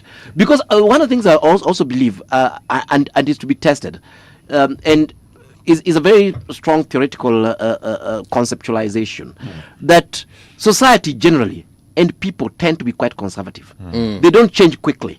The only time the society changes quickly is when there's a revolutionary idea, when there's strong urgency, like a wave that then sweeps everyone. An idea which they resonate with. Exactly. Or perhaps this or a movement and things like that. But under normal circumstances, people will behave the way they've always behaved.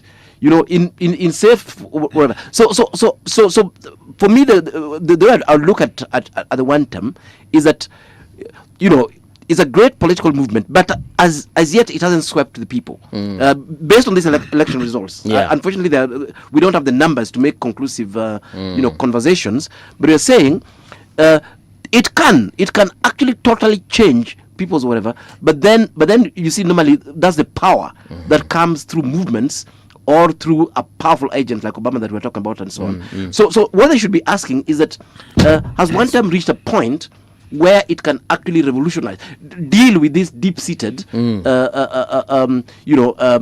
decisions and positions of the general populace. Or perhaps, Professor and Fred, right. Are these strongholds of UDA the same way perhaps if a by-election today were to happen in Ukambani, chances are the Wiper candidate would carry the day? You see, I agree with the Prof. Prof has brought something that is very important. These are regions that voted yellow anyway. In the first instance, yeah. They did. Now, it has been in the mind of the opposition, the united opposition, that things have changed. Things have shifted. It is no longer yellow. It is now lime green. It is now purple. But it is not. The surest way of confirming that things have shifted is through a product of election, which is the results. Correct. So if the results of an election show that it is still yellow, then it has not shifted. Correct. Politicians live in a bubble. Sometimes they believe that because I was received very well in Karatina, and they said one term, the election results will reflect one term. No, that is how it works. Political scientists will tell you that to change an electorate, the mind of an electorate who has been persuaded for a very long time and been convinced that this is the path, it takes a bit of time. Okay. Today, we have got regions in this country that whatever you do, they'll vote the way they are voting. Correct. You cannot tell me that you'll wake up one day and go to Luo Nyanza and now start voting another party that is not ODM. It will change, maybe with time. But for some time, it will be... my grandmother in the village believes that orange is the only fruit that she can eat. So when she goes to the ballot, she doesn't see orange, she goes back home. Because the mind has been conceived to believe that this is it. So in this region also, and I can see there's a very good picture there. It is yellow. They believe that the party that brought us to this level where we are is UDA. So they'll go and vote UDA in the ballot because they have been told so. I want to say, as I finish on this, that political parties must now change. Political parties must go beyond the tradition that it is our region and start engaging. Because with the time, things will change. If you see how politics are going, people will no longer say that I want it just the party. No. And if I get the party ticket, I'm 1 foot in. Things will change. We have got young voters that Professor keeps talking about, these young voters. They are so dynamic, they are innovative, they're creative. They start thinking, why must I vote yellow? Why must I vote orange? So political parties, and I'm happy UDA and ODM are trying to now to be innovative and start thinking, how do we enhance our structures in the ground beyond the tradition of our parties so that we engage these young people, give them ideas, bring them into the party, engage them, tell them why it should be orange and why it should be yellow.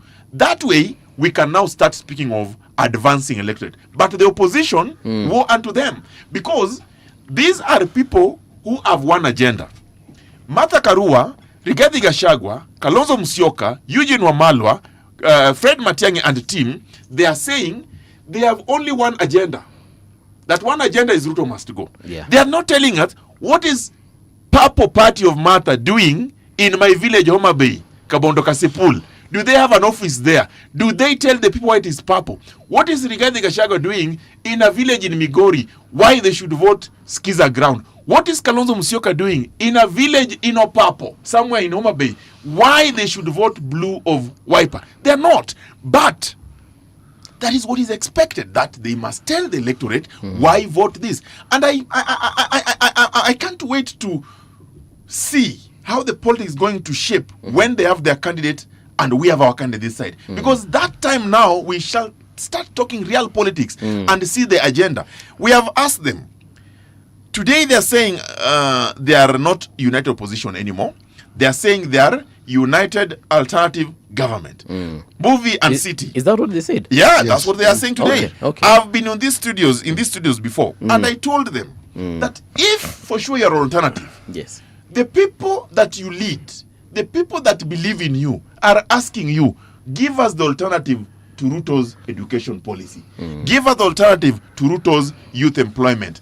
Give us an alternative to Ruto's infrastructure development. They are not telling us. What they're telling us the theoretical issues that we have talked about that must go, one term, Kasongo. And that's why those who work in silence, the politicians who work in silence, whether they are UDA or ODM or Wiper, they will always win because they listen to the real Mwananchi and they listen to address those solutions. Look at the members of parliament who have succeeded to be in parliament for years. They are very quiet people. Very quiet people. They don't talk much, but always they'll be on the ballot. In fact, some of them don't even use a poster. Yeah. You just realize, hey, elected. Actually, Professor, on that same note that Okango is talking about here, the reason perhaps, let me use the word losing, the reason perhaps opposition is losing in these by-elections, the ones for last week and the ones for last year, and perhaps even subsequent elections, is it because they probably lack that thing that is being called agenda? Yes, they're very strong in one term. They're very strong in pointing out the problems in the current regime, but they themselves are not presenting that alternative agenda that perhaps will help replace these ones that they are poking holes in. Could that be the reason why they are unable to clinch seats? Not really. I think I'll speak to two things. What you've raised and then also build on what Frederick had said a bit earlier. Strictly speaking, I don't think anybody gets voted in this country on the basis of the agenda. We don't trust the agenda anyway, in majority of Actually, ways. Prof, we do, but go on. I'll explain we actually vote people on the basis of the agenda, but continue, please. And Frederick had said something over and over again in different ways that we need to pay attention to, and I think is what will salvage our politics. This thing of working with the people, working on the ground, going to spending time there. If you look at a lot of developed countries, and the reason why, and linked again with the points just made about quiet politicians, sure. You go to those places, you don't even know who's the politician from those regions. These guys just work with the people. In fact, some of them just get allowances because they're part of the people. They sit, they make the decisions in their little municipalities. They and so actually really work for the people, Exactly. and the people know who they are, and people the know, people who they are. know what they do. Exactly. So they don't even need to campaign in the sense of making noises and so on, because they sit down. They know. I mean, Nairobi, there's this particular group. We have this matter that has not been resolved. Over the weekend, I'll be sitting down with these people, or even during the weekday. We resolve these matters and so on. So and there's a very good reason why it's said that all politics is local. And to me, this is this should be the real bottom up. That politicians actually should be working directly with the people on the ground, and that way then they will not even need to campaign. Both ways that they'll be able to tell the people that look here, this is what we have. What can we do with this? This is how we've tried to optimize things and so on. What are your priorities? What can I speak about in Parliament and so on? Such a caliber politician we don't need to campaign at all on anything. And to me that should be the future that we aim at in our politics, where we know that Omenya sits with these guys in Bondo and Imbo, and they think through things. It doesn't matter. It's not always true that the only thing that we'll be discussing there are local issues. We could be discussing Iran. We could be discussing Kenya macroeconomics and so on. But at the same time, we'll be dealing with some very, very localized issues. There's a women group here that does whatever. There's a child who can't go to school and stuff like that. And to me, that brings a bit of depth in our politics, but it also brings in work. The truth of the matter is that that is a politician who is ready to roll their sleeves and do work. Politicians will not solve all the problems on earth, and we know that, and we don't even expect them to. But politicians can actually talk to the people and optimize on the resources they have and on the spaces they have for negotiation and the spaces they have of power. They can be able to do that. But the way to do it, of course, there are also national politicians, and they must speak at that broader level. But the real work is here on the ground. Is people working with their people on a day-to-day basis, saying no, SHA is not working. What is the issue here? And that's a particular person who can pay their bills in the hospital. It is not an abstract national conversation. The people can't. The school with no kids, and on the other hand, the school that is. Prof, let me ask you this question: Yes. When you look at our politics, right, it may differ from region to region, and it does. Yes. what's the dominant narrative? Because we all understand that you must see some benefit for yourself before you commit to even voting. Correct. But there are dominant narratives that communities have. Correct. And it influences who they vote for. Correct. True. Okay? True. The political parties come second, it's actually not first. Correct. Now, if I look at the results of these regions that we are speaking of, I was actually looking at them again. Yes. We spoke about them, Paul and I. Right. If you look at the turnout in Embu, the turnout was 53.3%. Yes, correct. Isiolo, the turnout was 37.3%. Correct. In Kirinyaga, it was 59%. Right. 60. Correct. So you have to ask, there's a very large portion of registered voters who did not participate. True. So I'm tying it up with the narrative. Correct. What is it about the narratives of those who are campaigning? Because anybody else who vied, for instance, in Embu, the winner got 7,953 votes. Correct. Okay? The person who followed got 1,918. The rest are too small. Correct. Isiolo, which was a member of parliament election, 7,317. That's the vote they got. Correct. The person who came second, 833. Yeah. Okay? You go to Kakamega. This is where it narrowed. But it was clear. Correct. The winner got 3,381. The person who got the second highest was 2,592. Right. Now, the turnout is 59. Correct. You tell me. Yes, I think you see where I'm going with this. Yeah. If any of these individuals pushed whatever it is that they thought was the agenda which worked, they could easily have given these people who want to run for their money. That is true, CT. And that's exactly what you're saying. That look at, people would say that Frederick and Prof are, they say the right things. But then in Nairobi, we've never seen them here. So that constituency that would normally have voted us, they just stay at home because they say, we don't like these guys. But the guys we like are really not. These guys, are they for real? We hear them in Kitengela and all the other places. And when they say we don't see them, what do they actually mean? They mean exactly what we've been discussing here, that politics is all local and it's literal. It is actually literal. Again, as a young man, my mom told me that it doesn't matter what Jaramogi does, that me and my household will vote Omamo. Why? Because Omamo would arrive at our home at 7, 8 o'clock and sit with those women and discuss things there until midnight and take breakfast with them and so on. So see, there was a bigger narrative outside there. So I'm saying this thing is actually literal. I am agreeing with you because there's a guy in Nyakach called Kombudo who used to do exactly that. He would tell politicians. Yes, he would even get to a point and he knew he wouldn't return home. He would sleep in that particular village. Yes, so they knew him. So what you're talking about here is literal. That is okay to talk in these national platforms, but still, whether we like it or not, you must find a mechanism of literally being with people there, and not just agency. And the president understands that very well. Ruto understands that very well. This guy attends all those church functions and so on, and is there literally himself, not proxy, and that's what some of these politicians do. You see, he comes from a background, where that is the actual ethos of how you identify with people. Exactly. If you don't go to church with them, correct. If you don't attend their funerals, you don't attend their weddings. They are Harambes. Yes, they are Harambes. But you see, City. Yes. What Prof is and it's hard work. Yeah. The reason why politicians, some of them lose and they don't know how they lost, is because they have underrated some of these things. Correct. Let me tell you, the United Opposition told President Ruto, I'm just using this as a case example, that why are you giving checks of Nyota, something that can be given by area MCA or member of parliament? Why? President Ruto understands the value of connecting to the common man at that very level, in that very local function. Yesterday, I listened to the president when he was at the Centenary Alliance, and I am sure, Prof, you are there. Yes, I was in the audience. Yeah, I know you are. He's an alumni. He's an alumni. Yes. He's an acrosia. Yeah. Yes. I was very much there.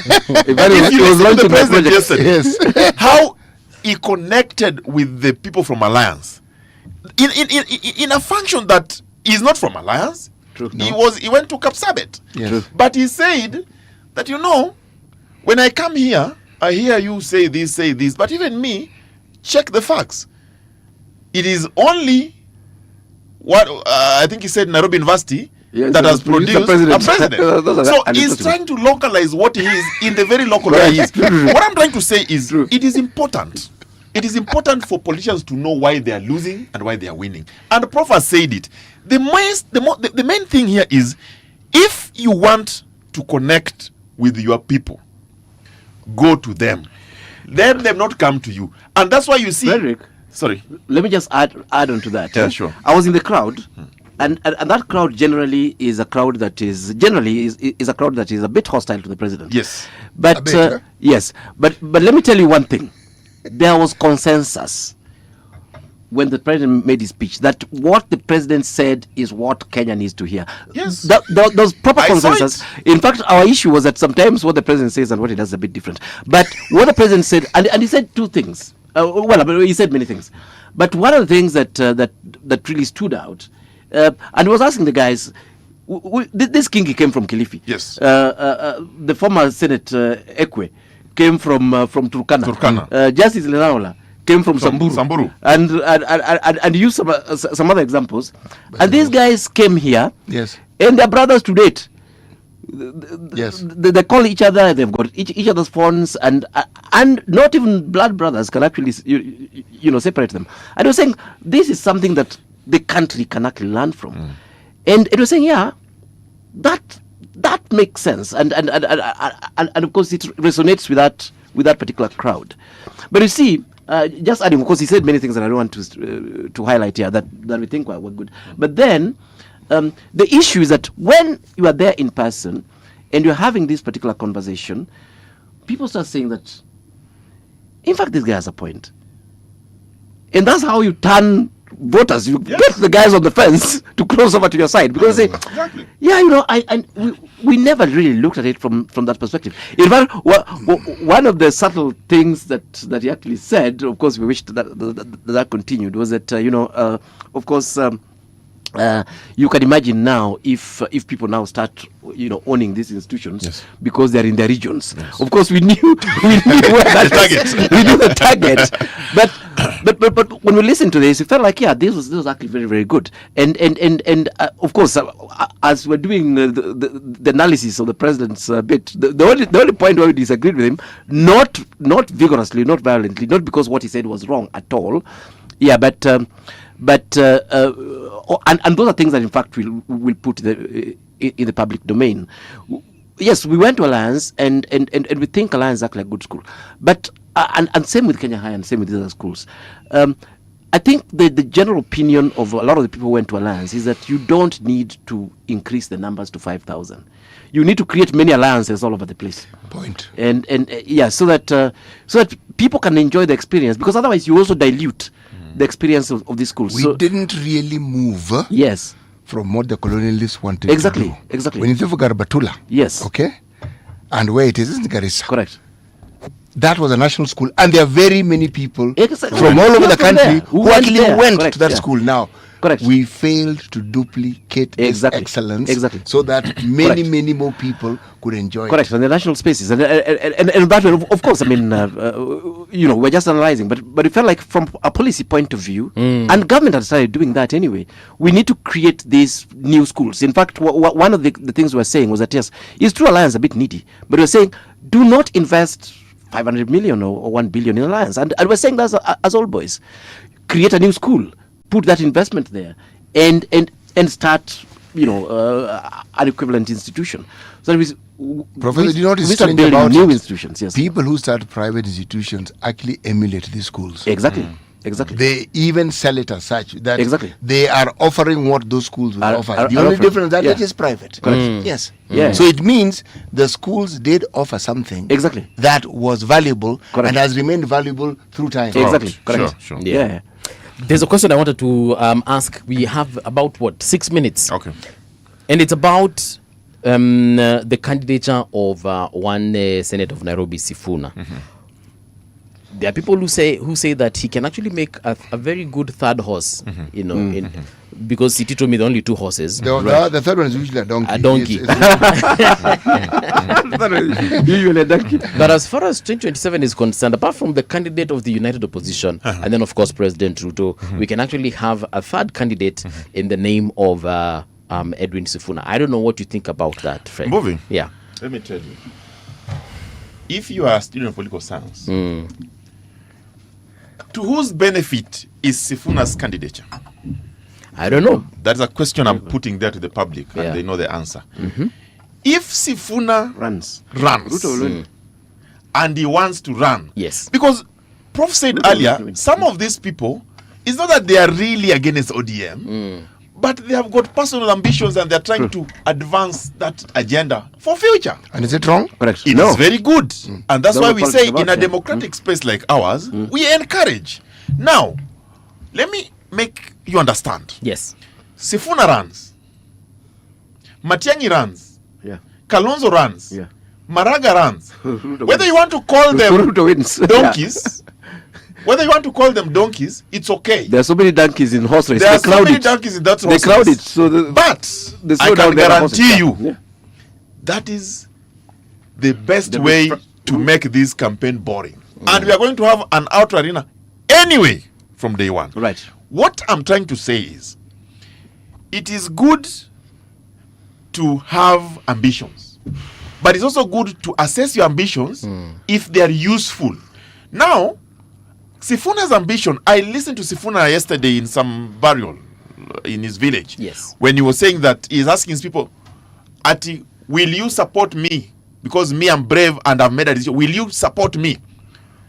The people say they will support him. We actually want to see Sifuna the presidential candidate on the ballot. And then what that will tell us is that for sure, now we have got options. And people will vote based on what they know about you. Sifuna was in ODM, or is still in ODM, let me say so. The ODM has made a decision that on this election, we will work with other people. So if Sifuna wants to run, Sifuna must first leave ODM and go and run. Because he cannot be an ODM candidate, and ODM has made a decision that they are going to partner.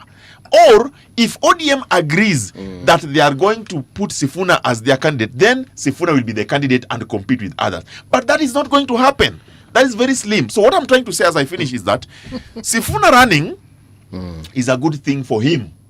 But politics, as real as it is, and Prof will tell you, what is his constituency?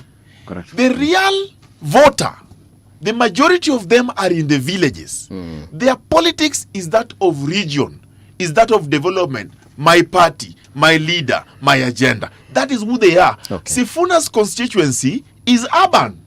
The urban voters have made fun of this emerging phenomenon. They told Morara, you are the next president. They abandoned him. They told Okia Mutata, you are the next president. Go and launch. They abandoned him. They told Maraga, good judge, you are the good president. He's now driving around on the rooftop alone, waving to unseen imaginary crowds. They will abandon him. They will also abandon Sifuna very soon, because the real voter is the villager who believes in my party, my village, my color, my agenda. That is who we are. So it is wrong to skip. He didn't do anything. No. He's actually not talking about the CJ. He's talking about this voter called the Gen Z, and he's telling us these fellows are completely unreliable. And that is what he's saying. No, they come from a region. They come from a tribe. Right. They come from, they associate, their mothers are in another party, and will tell them what to do all the time. That is it. Professor. Yes. And also, as you comment on the same, what would happen then if the good senator decided to shift his support towards the united opposition? You see, and riding on what Frederick has exactly said here, in fact, for me, what I think as Sifuna's realistic chances in terms of making up a solid political stab, and that was my advice to even them and Babu, is that capture the party ODM. Yeah, get in there, do a coup, take over the party, because that way you actually do have a constituency. Yes, we spoke here about Obama, but Obama wasn't just some French candidate. He was the Democratic Party candidate. And for me, I think that's the most realistic way Sifuna will get into it would be a serious contender. Okay. Outside of that, basically, what it'll be trying to tell us, unless he can build a party in less than a year, I don't know whether he has the resources to do that, and the grassroots things and so on, with this, competing interests and stuff like that. I think it will take a lot of I don't know whether it's intellect or just courage or stupidity to convince us that you can actually win the Kenyan presidency as an independent candidate, because practically that's what it will be. He'll be partyless. And if you join these other characters who already have formations, why would Matiang'i allow you to run on Jubilee? Okay. Why would Rigathi allow you on DCP? Exactly. They will not. So I think... maybe Morara can allow him on Inject Party. On Inject Party. Yeah, but or Tip. The late Kalembe Ndile. But I think that group needs to think, and they really have hard choices, despite the fact that people are cheering them on. The choices they have is, one, do a coup, and so far the way they've been behaving, I don't see them doing a coup. Okay. Do a coup and take over ODM. And then use it as a vehicle with the base and so on, and they'll get support. Or on the other hand, create your political vehicle, and there's no time, so they need to do that like yesterday. If they intend to be serious candidates in 2032, they need to create that vehicle now, or forever be quiet. All right. Yeah, because the thing is that, yes, we say all these things about politicians and so on, but successful politics is hard work. It is very hard work. Even to lose honorably in an election is still a lot of hard work. Yeah, it goes beyond. Sorry, I like these guys, but it goes beyond shouting on top of those SUVs. You need to create systems. You need to create structures. Raila did it really. When he left Ford, the guy worked. He created a party, created structures. Absolutely. He had all those whatever, and he went into elections which he didn't win. Gentlemen, those are things that you must actually be able to go through as a politician. Who are saying they are advancing Raila's ideology. Raila, when he saw that it was very difficult, even resigned. He resigned, correct, from his seat and sought mandate fresh. Correct. We want Sifuna to do the same. In fact, as a young person, I admire Sifuna and Babu because they're the future. Yeah. But listen, if you want to be a leader in this country in future, then do the right thing. If you feel that where you are today you are uncomfortable, exit, start your party, recruit, convince people that no, this is where I am. I'm moving with the ideology. Come join me. If they don't do that, but they need to the do that question like is, if there is time, even are they able to? Even like Elisha we're talking about, these guys created their parties and recruited members and created those systems and went to challenge ODM. Thank you so much, Professor. This is where we come to an end. Fred, thank you. Thanks, Fred. Shukran sana for this very much exciting conversation. Yeah. All right, we're taking a short break. We get into the news. Then when we return, of course, we shall be entering into a different conversation, maybe far away from politics kidogo. You're lined to the color.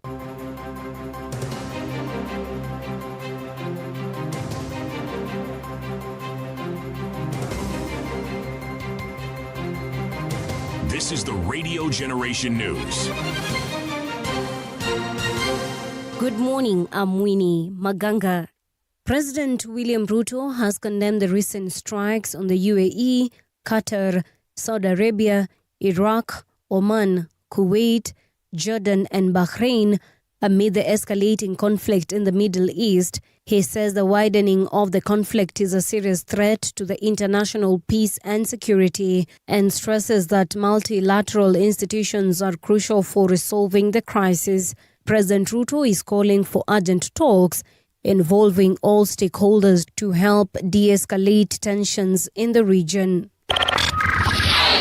Strategic advisor Frederick Okango says rising tensions in the Middle East, where US and Israel have traded attacks with Iran, could hit Kenya hard. He warns that trade in key exports like flowers, tea and coffee is already being disrupted. Oil prices are going up and flights through Dubai and Qatar are grounded. Okango says if the conflict continues, poor countries that don't produce oil are likely to suffer the most. He calls it a global crisis that could affect many nations around the world. do you imagine now how this is going to cost Kenyans in terms of fuel, oil prices? If this war continues, chances are very high that poor countries that don't have oil are going to suffer. That is another effect that you're going to see. So this is not just a war. Yes. This is a disaster that is global and is likely to affect very many countries. You're also likely to see others coming in, the China, the Russia. We don't know. But we hope that we get to a level where the world is stable. Western Kenyan leaders led by Bumula Member of Parliament Jack Wamboka urged Luhya leaders serving in the government to be more accountable. Wamboka claims the community has been sidelined. He called for united Luhya nation in order to ensure beginning power, especially with regards to the 2027 general elections. Wale ndugu zetu walikuwa mbele, wako mbele, wametuleta damu vibaya sana. Vibaya sana. Mtu anaamuka anasema mimi ndasimama 2032. Mwingine anaamuka anasema sisi tunataka deputy president. Na wale wanatembea na president wakikuwa huku na mheshimiwa Wetangula wanasema ni wewe utakuwa deputy. Wakienda Vihiga kwa Musalia wanasema Musalia wewe ndio utakuwa deputy. Deputy mgani na wabunge 5? 5 MPs utakuwaje deputy? Hauwezi. Several leaders have called for a thorough investigation into the helicopter crash that killed the life of Emuru Adikir Member of Parliament Johanna Ngeno. Led by DAPK party leader Eugene Wamalwa, the leader said the probe should not stall like previous investigations. The Kenya Civil Aviation Authority Director General Emil Arao confirmed that the aircraft accident investigation department has already launched investigations to establish the circumstances surrounding the crash. Juzi tulikuwa na ajali ya ndugu yetu Sarah Ndiombo, and there was a huge crime in the Malindi nation. Tuliuliza wakati huu ya kwamba tuwe na public inquest into that accident ambayo haikueleweka ya ndugu yetu Sarah Ndiombo. Hadi sasa, that public inquest has not been done. The investigation that was supposed to have been carried out up to now hatujapata habari, but we are still following up. But we want to join other leaders in asking that there be a proper inquest. 2 people were killed and over a dozen injured in a shooting outside a beer garden in Austin, Texas, in an incident that FBI says may be related to terrorism. The suspect has been identified as Ndiaga Diane, a naturalized American citizen born in Senegal. According to CBS News and other U.S. media, police have not offered a motive and have not officially identified Diane. Of the survivors, 14 were taken to hospital, 3 in a critical condition. And that's the truth on Radio Generation. Good morning, I'm Winnie Maganga. The views and opinions expressed on this program are those of the guests and do not necessarily reflect the views of Radio Generation. Radio Generation assumes no responsibility or liability for the interviewee's views. This is Radio Generation.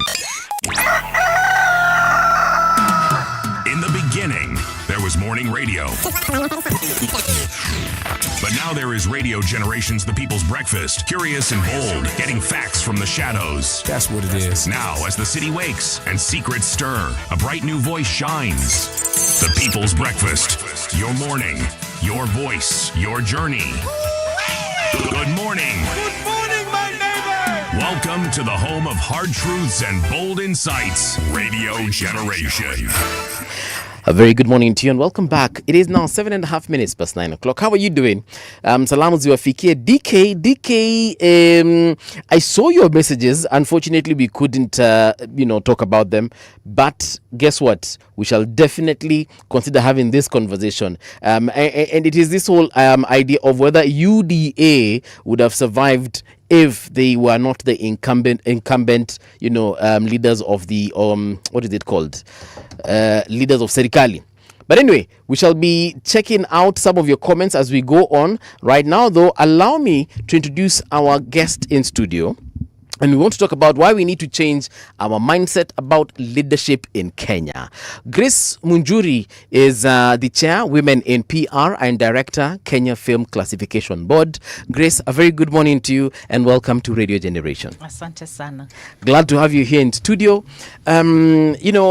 I am a big fan of the arts and I'm mostly interested in watching a lot of films, specifically Kenyan ones. And I'm seeing right now we have a lot of them, even in platforms such as Showmax, Netflix, and many others.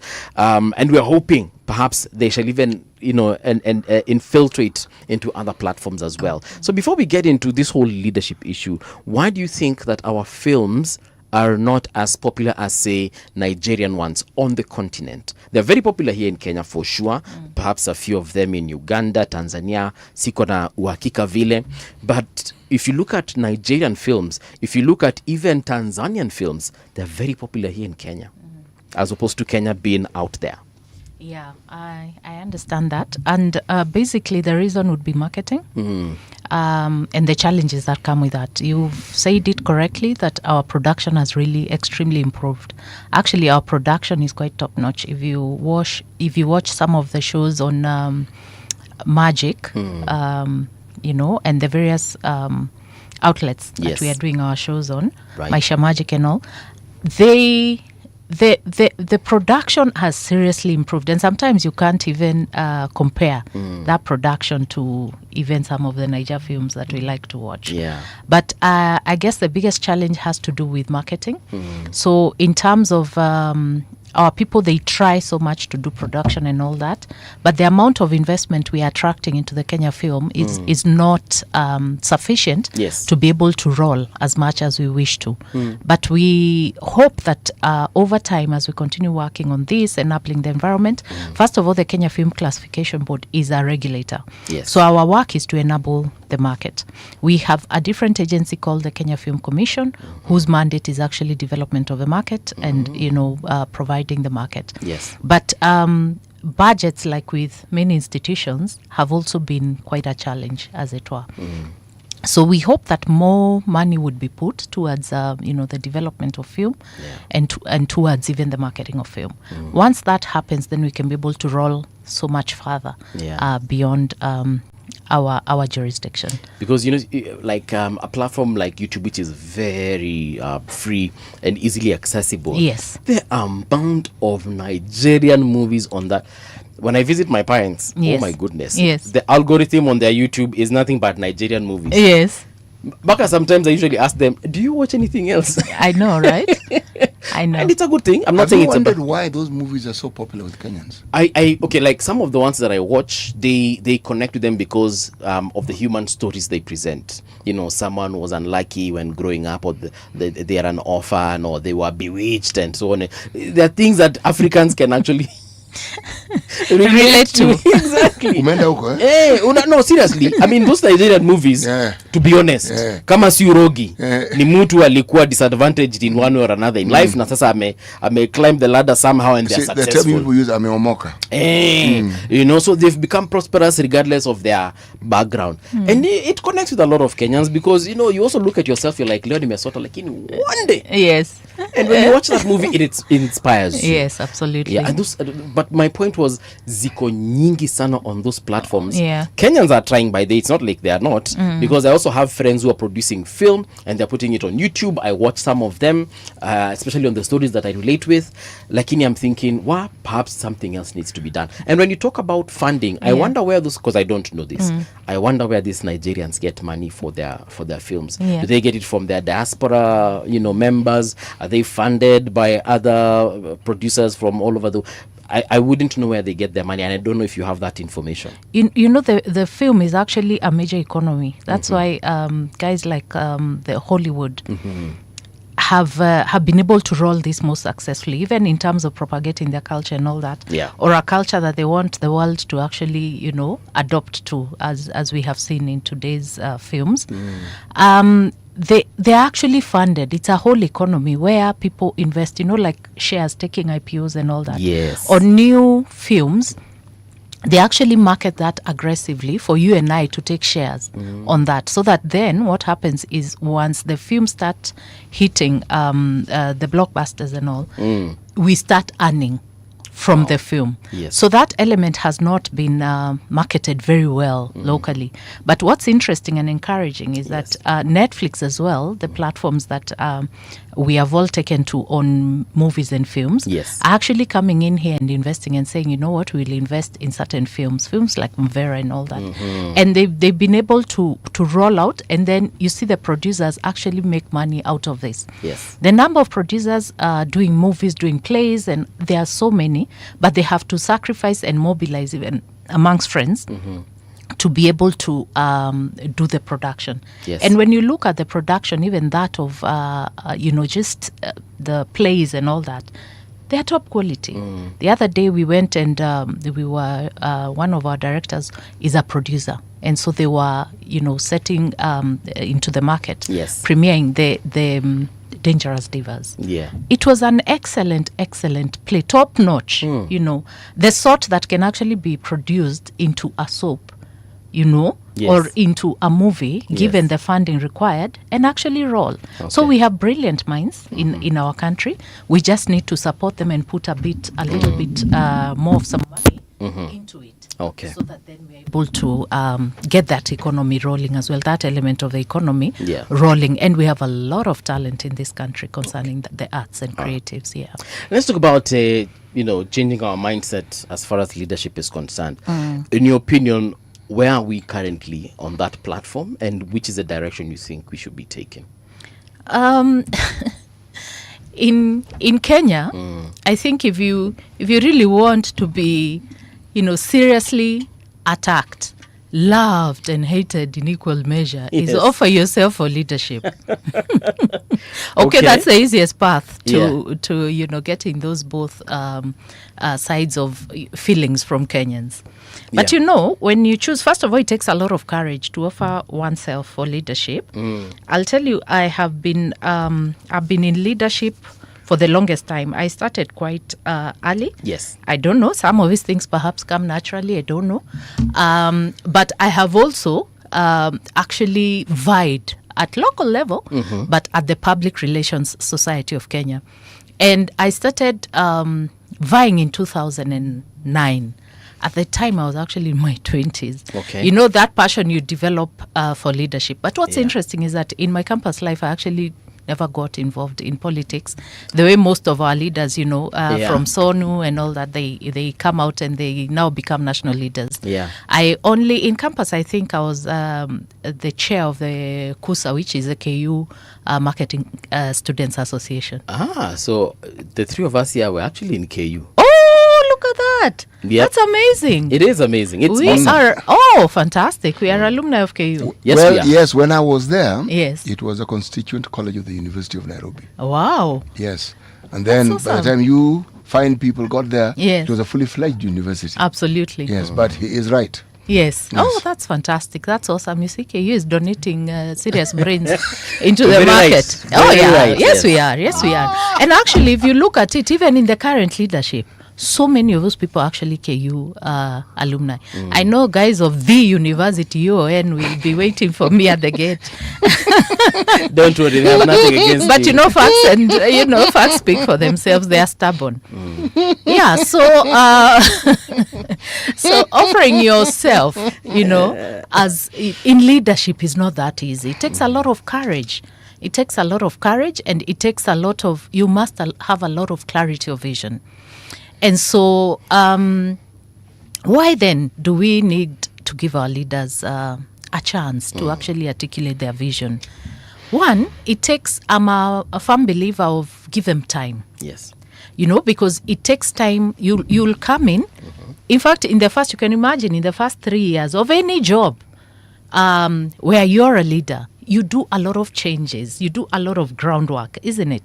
To transform, to give your, bring in new team, bring in new vision, build a strategy, start rolling out that strategy.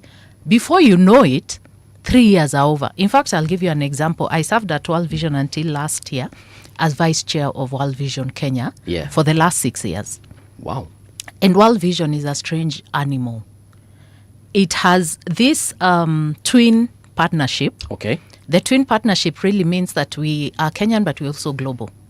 So in terms of policy and strategies, yes, and the global thinking of the organization, we must be global, and then we pick our strategies and localize them. Okay. So by the time you understand that relationship between World Vision Kenya and World Vision International, it's called as a twin citizenship.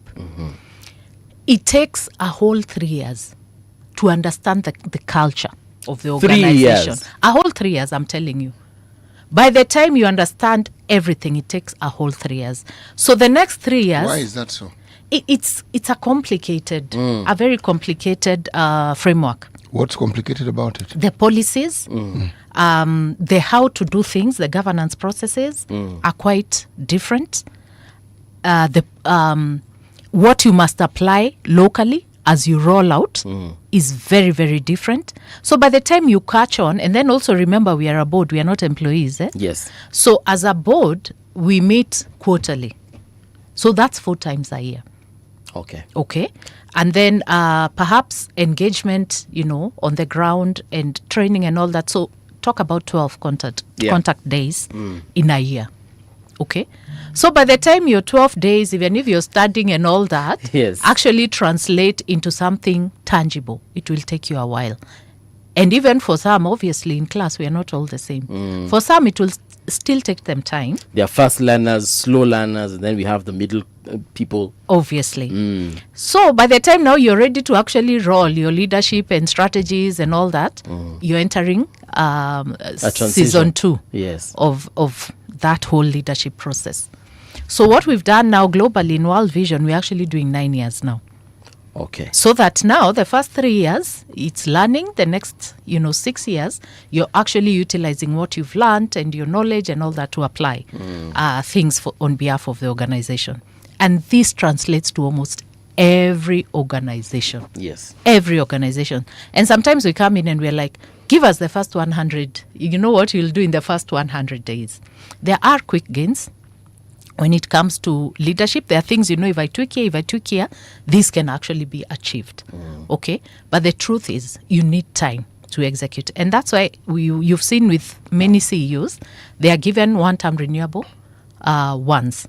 But this one term is like 5 years, right? Yes. And then another 5 years. But these days, I'm also seeing a lot of 3 years, renewable into another 3 years. And sometimes I ask myself, is 3 years enough for CEOs to be able to execute what they're thinking and the vision on behalf of the organization? So the first thing is give them time.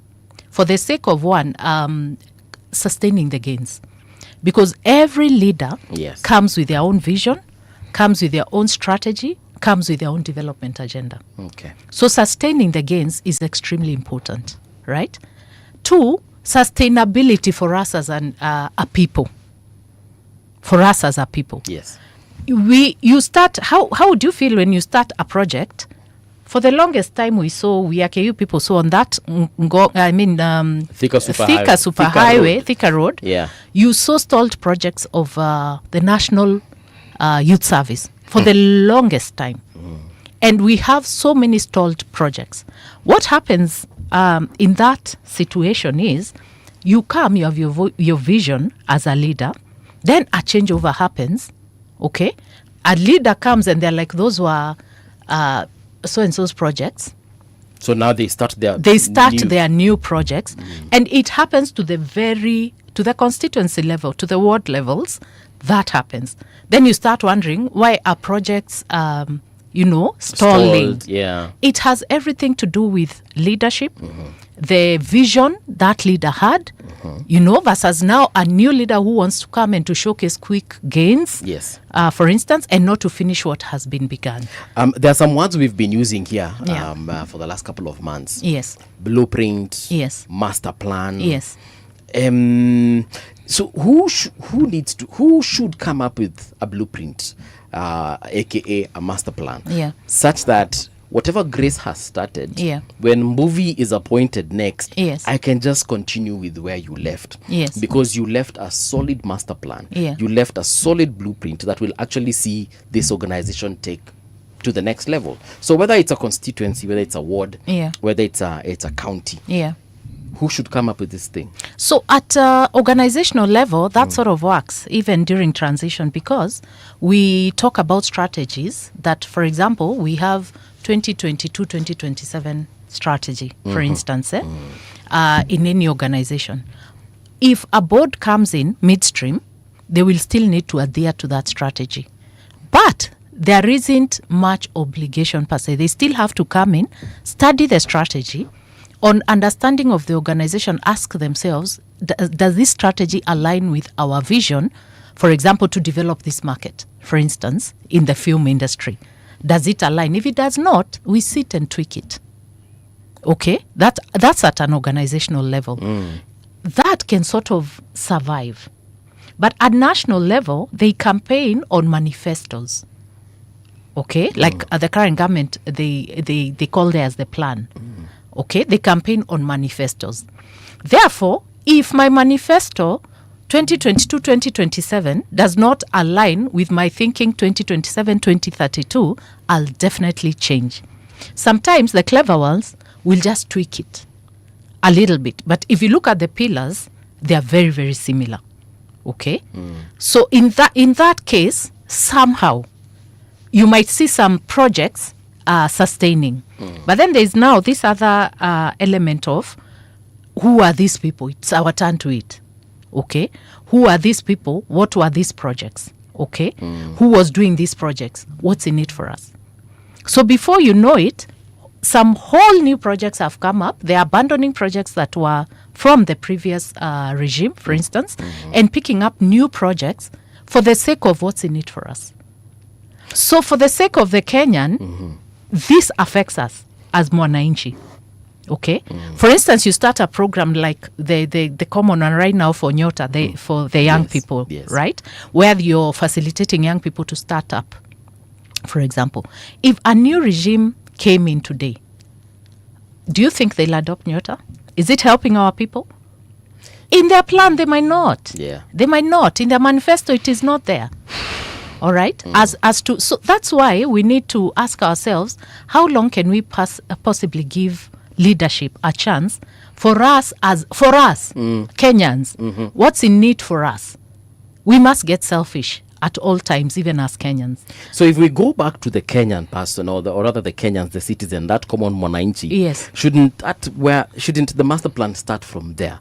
Because why would you come in as a leader and imagine that what I need right now is coffee? Yes. Yet my immediate need is probably medical care. Absolutely. So when you have this plan of making sure that I have coffee, you see, you're not aligning with what I want. Yes. That is why the next leader after you will come and assume, okay, what Paul needs now is a brand new phone. Yes. Then the next leader after that one will come and say, you know what, this guy needs a new shirt. Yes.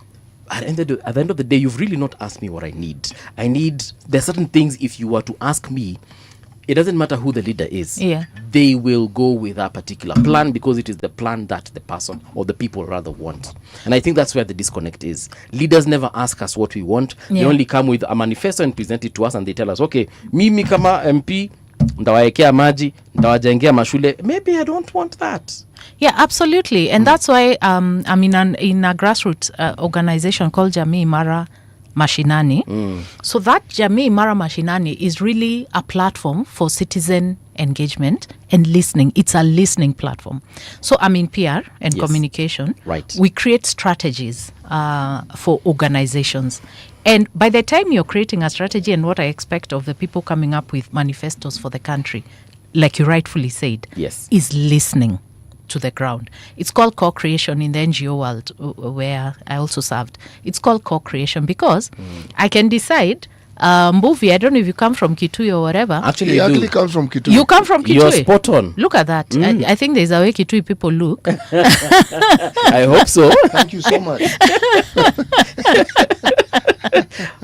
Yeah, so I imagine that generally, as I sit in Nairobi, I imagine it's water. We need water for sure. You need water in Kitui. But then, I have not come and asked you guys, do you actually have water?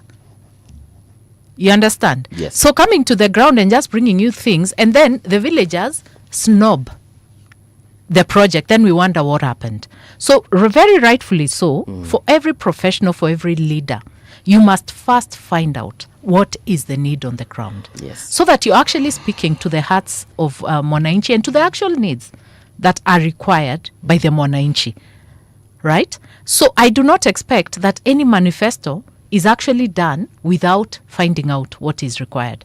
And we know, obviously, there's a general element of these people will need, there's food security, they'll need health, they'll need education, they'll need infrastructure, which is roads and all that to go to markets and all that. So, but what else can we do to propel our people? We know that the employment rate has been high, you know, in this country as it is with Africa. Okay. So what can we do to propel ourselves to the next level as an economy? How do we prepare the young people to be able to do that? Is it instill in them the value of beyond education? As guys, when we were growing up, we were told so many vijana, there was even a song. There is, namfanye bidii. Namfanye bidii. Mwisho wa kusoma. Yes, mutapata kazi mzuri sana. Yes, that was the song. Okay. So sometimes I tend to think we never noticed when pataing kazi nzuri sana actually left the station. Now we need to instill, you know, a spirit of entrepreneurship. You're right. Amongst our young people. So how are we doing in terms of preparing that next level? That's one. Number two, our young people today are very, very creative. And apart from being are you creative, saying that the people who went before them were not creative?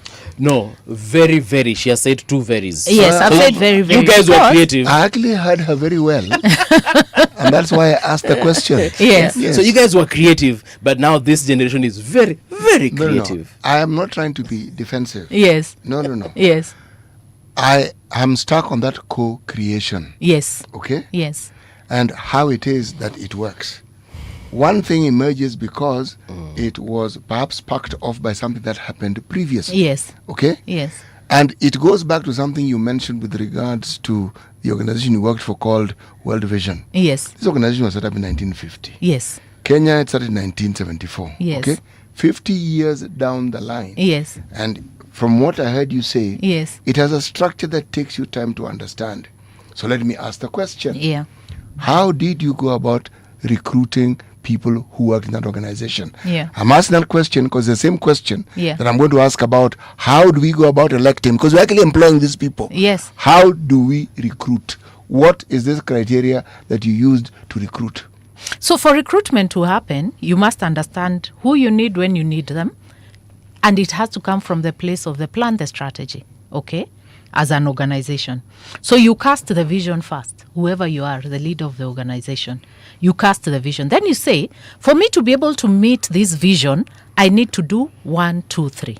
Okay. What sort of vision? How many visions does one have? Is it one big vision? Yes. Or do you break it down into quarters? Each quarter vision ni hii. Yes. Next quarter vision ni, or is it this one vision? And to achieve it over this period of time, Yeah. we are going to segment whatever development process we want. Yes. First 3 years tunataka tufanye hii. Yes. Second, namna hiyo. How do you go about this? So now in the country, we are currently talking about our road to Singapore, isn't it? Yes. We haven't gotten to 2030 yet. for Yes. heaven's sake. So, Yes. No, see, it's a vision. Are we not discussing vision? I am. But there's a reason why I'm taking this discussion the way I'm taking it. Slowly but surely. Yes. So you have one vision. Yes. You have one vision. And what's a vision really? What I wish to see. Yes. You know, in the next 5 years, where do I wish to see this organization? Where do I need to see this country? Where do I need to see this county in? And to get there, to see that country functioning in a certain way, what do I need to do? So you break down the vision, okay, into strategic objectives. That's what they're called, into strategic objectives. And for me to be able to meet these strategic objectives, I'll require, you ask me how do we hire? I'll require this sort of manpower and this sort of minds Yes. to help me deliver on the different pillars that I have, isn't it? So that's how you hire. You hire people you believe can do the work to help you achieve that vision. What augments this belief? Because my believing you can do it and you're being able to do it may not necessarily be the same thing. No, it has to come with your experience. It has to come with your training. It has to come with your background training and the experience. What have you achieved before? right? There is a component that we can't measure directly. Yes. And yet it is very fundamental Yes. to everything you've said. Yes. What sort of person are you? Yes. You can have all these qualifications. Yes. Are you talking about character here? Or track record? No, track record. Yes. That is empirical. You can say he succeeded here. Yes. The question I'm asking is, Yes. when you ask when I ask what sort of person are you, Yes. I'm talking about the person's people skills. Yes. You see, Yes. I may be brilliant. Yes. Okay? Yes. At what I do. Yes. I cannot get along with people very well. Yes. That brilliance of mine takes me to another stratosphere. It's on paper. No, it's actually real. It's If you leave me to do what I'm supposed to do, Itafanyika. and you do not make me a manager, Yes. or you don't get me to the point where I'm overseeing people, Yes. you take my success in this field and you take me to this other one, you're quoting disaster. Mm-hmm. It's like having worked in the media for some time now. Yes. Somebody is a fantastic CFO. You try to make that person the boss of the organization. Yeah. There's somebody who has worked in media and is probably editorial boss. You know, you're going to have a problem here. Because you are going to make decisions. You may learn and understand how it works. Yes. But there's somebody who understands it fully. It may not make sense. Yeah. Reverse roles. Yes. Take this editorial director and make them CFO. Yes. And see It what won't happens. work. Precisely. So Yeah. it is this that I'm asking. Yes. We choose people, but how do we interface? One, their personalities, Yes. their human capacity to interact well with others. With people? Which means you need to motivate and etc. etc. etc. Yes. How do we balance this with their academic qualifications? Why I'm saying this is we tend to lean on one side often when we recruit. For instance, the other component that is silent is employing people whom we like. So, yes, or people who remind us of ourselves and people who think the way we do. Now, we may not even notice the bias, but it's already there. So, I may bypass somebody who would fit that position perfectly. Yeah. But I don't actually like them. It's normally called like. Not that I hate them, Yes. but I like this other person better. They resonate with me better. How do you overcome these things? Because those are the realities of what we do and we employ. And you've worked in the corporate sector. Yes. Many a time people are employed and the promise is great. Yes. Then comes the disappointment. Yes. Could we have foreseen that disappointment? Actually, most of the people that fail us are the ones who talk more. Yes. Than the ones who deliver more. And I keep saying that Nairobi is full of people who can talk, but rolling up their sleeves, we have very few. And if I'm speaking Nairobi, then isn't it the capital? Yeah? There are very few. The people who actually do actual delivery are very few. We have think tanks. There are people who are strategic, yes, and they know how to tell you, Mugambuvi, this is what I want to achieve, so they can articulate their vision, but they are not able to roll up their sleeves themselves. So in the place of an organization, that's non-negotiable. In the place of a country, I can have strategists, minds that can speak and articulate, but then I would need to feed or make sure that they have very good technocrats who can assist to deliver on that vision. Okay? And that's why, for example, a county like Meru that I come from, we failed miserably. How? On that great county of Meru. How the did great you county fail? of Meru, we failed on our choice of leadership. Okay? Because our leader didn't realize it's fine. I don't have to be this kind of thinker, but I need to surround myself with a lot of technocrats to be able to deliver on a vision and an agenda. And that's how sometimes you asked us, how do we think as wananchi? Sometimes our choice of leadership reflects on us because we are supposed to ask ourselves, what do we wish to see? It should not be a popularity contest. Okay?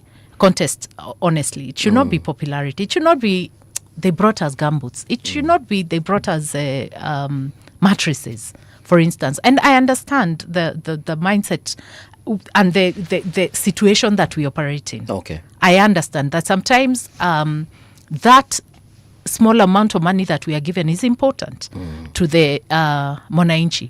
But slowly but surely, we are having a very enlightened citizenry. Okay. Okay? So people look and actually ask questions. So they give you a chance for some time and they realize, it might take us time for this one to take us to the next level. What do we need to do? We need to think. Do you think the citizenry, are we able as citizens to have, like even from a county perspective, a county to have a vision? Yes. Not the leader, but the people. To say that whether it's a Singaporean dream, whether it's Canaan that we want to go to, is it possible to have a collective mindset that this is the direction we want to take?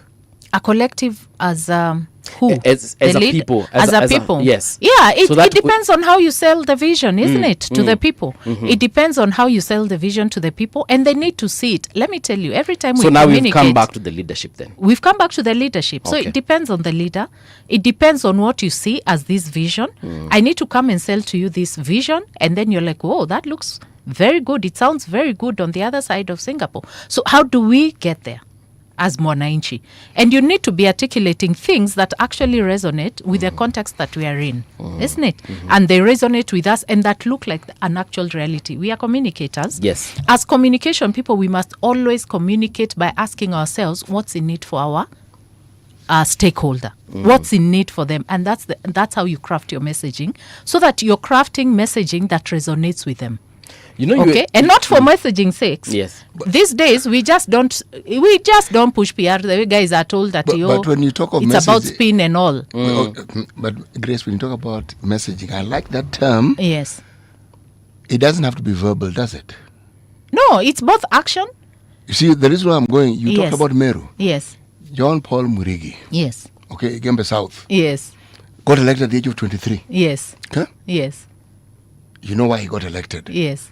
It was not a flash in the pan. Yes. 2022. Yes. He got elected again. Yes. He got over 34,000 votes. The person who followed him got 10,000 votes. Yes. The great county of Meru. Yes. Okay? Yes. What was John Paul Murigi's messaging? Yes. It's what he did. Yes. Something really quite simple. Yeah, really quite simple. But you know, what he did was after the first term. Yes.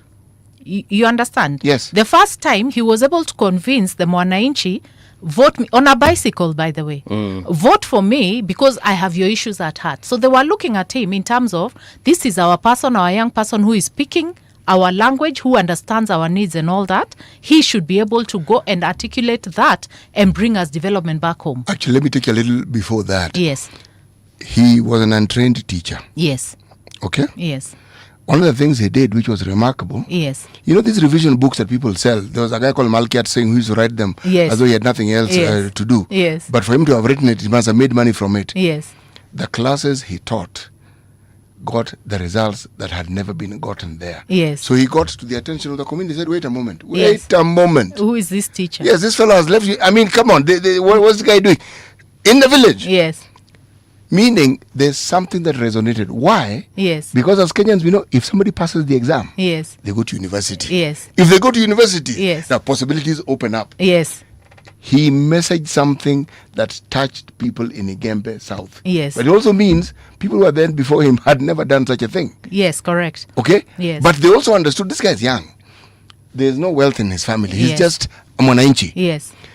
Meaning he took what he had and he demonstrated what he could do with that little that he had. Absolutely. So the community, walimjazia sentence, he said, if this guy can do this with this. Yes. Then, I mean, what about constituency level? Yes. What can he do? What else can this guy do for us? Exactly. And he proved that he could actually do something about it. Yes. There are other examples that we've seen. Yes. Thing is, they're few and they're never highlighted. I'm on the subject of messaging. Yes. People will judge you with all the issues and qualities I was referring to. Yeah. The sort of person you are. Yes. Whether you have the interest at heart. Yes. They actually know how to judge it. Yes. And they decide, this person has our interest. Exactly. Somebody else may think this is not important, but that's not the key. So long as those people who want to vote think it is important. Yes. Believe me, it doesn't matter who else competes for that particular seat. Absolutely. Yes. So it's about how you resonate. Yes. With your grassroots level people. It's how you resonate with the people that you're speaking to. Yes. Do they quickly plug into your thinking and into your dream? And you brought up something very important. The question of doing certain things and not being able to bring them to the limelight. Yes. Okay. And there's one important thing, and because you spoke about schools and all that, and papers and all that, let me talk about something. that has been very dear to me, and I don't think it is amplified enough. Please. And that is the question of, have you guys heard in this government that they've accepted or that they sanctioned the question of recognition for prior learning? No, I haven't heard of it. Thank you. From today, I have heard of it. Yes. And part of the reason why I've heard of it, I'm an educator. Yes. So look at that. So such things interest me. Muga, please, from today, tell our people something very simple. That this government sanctioned something called recognition for prior learning.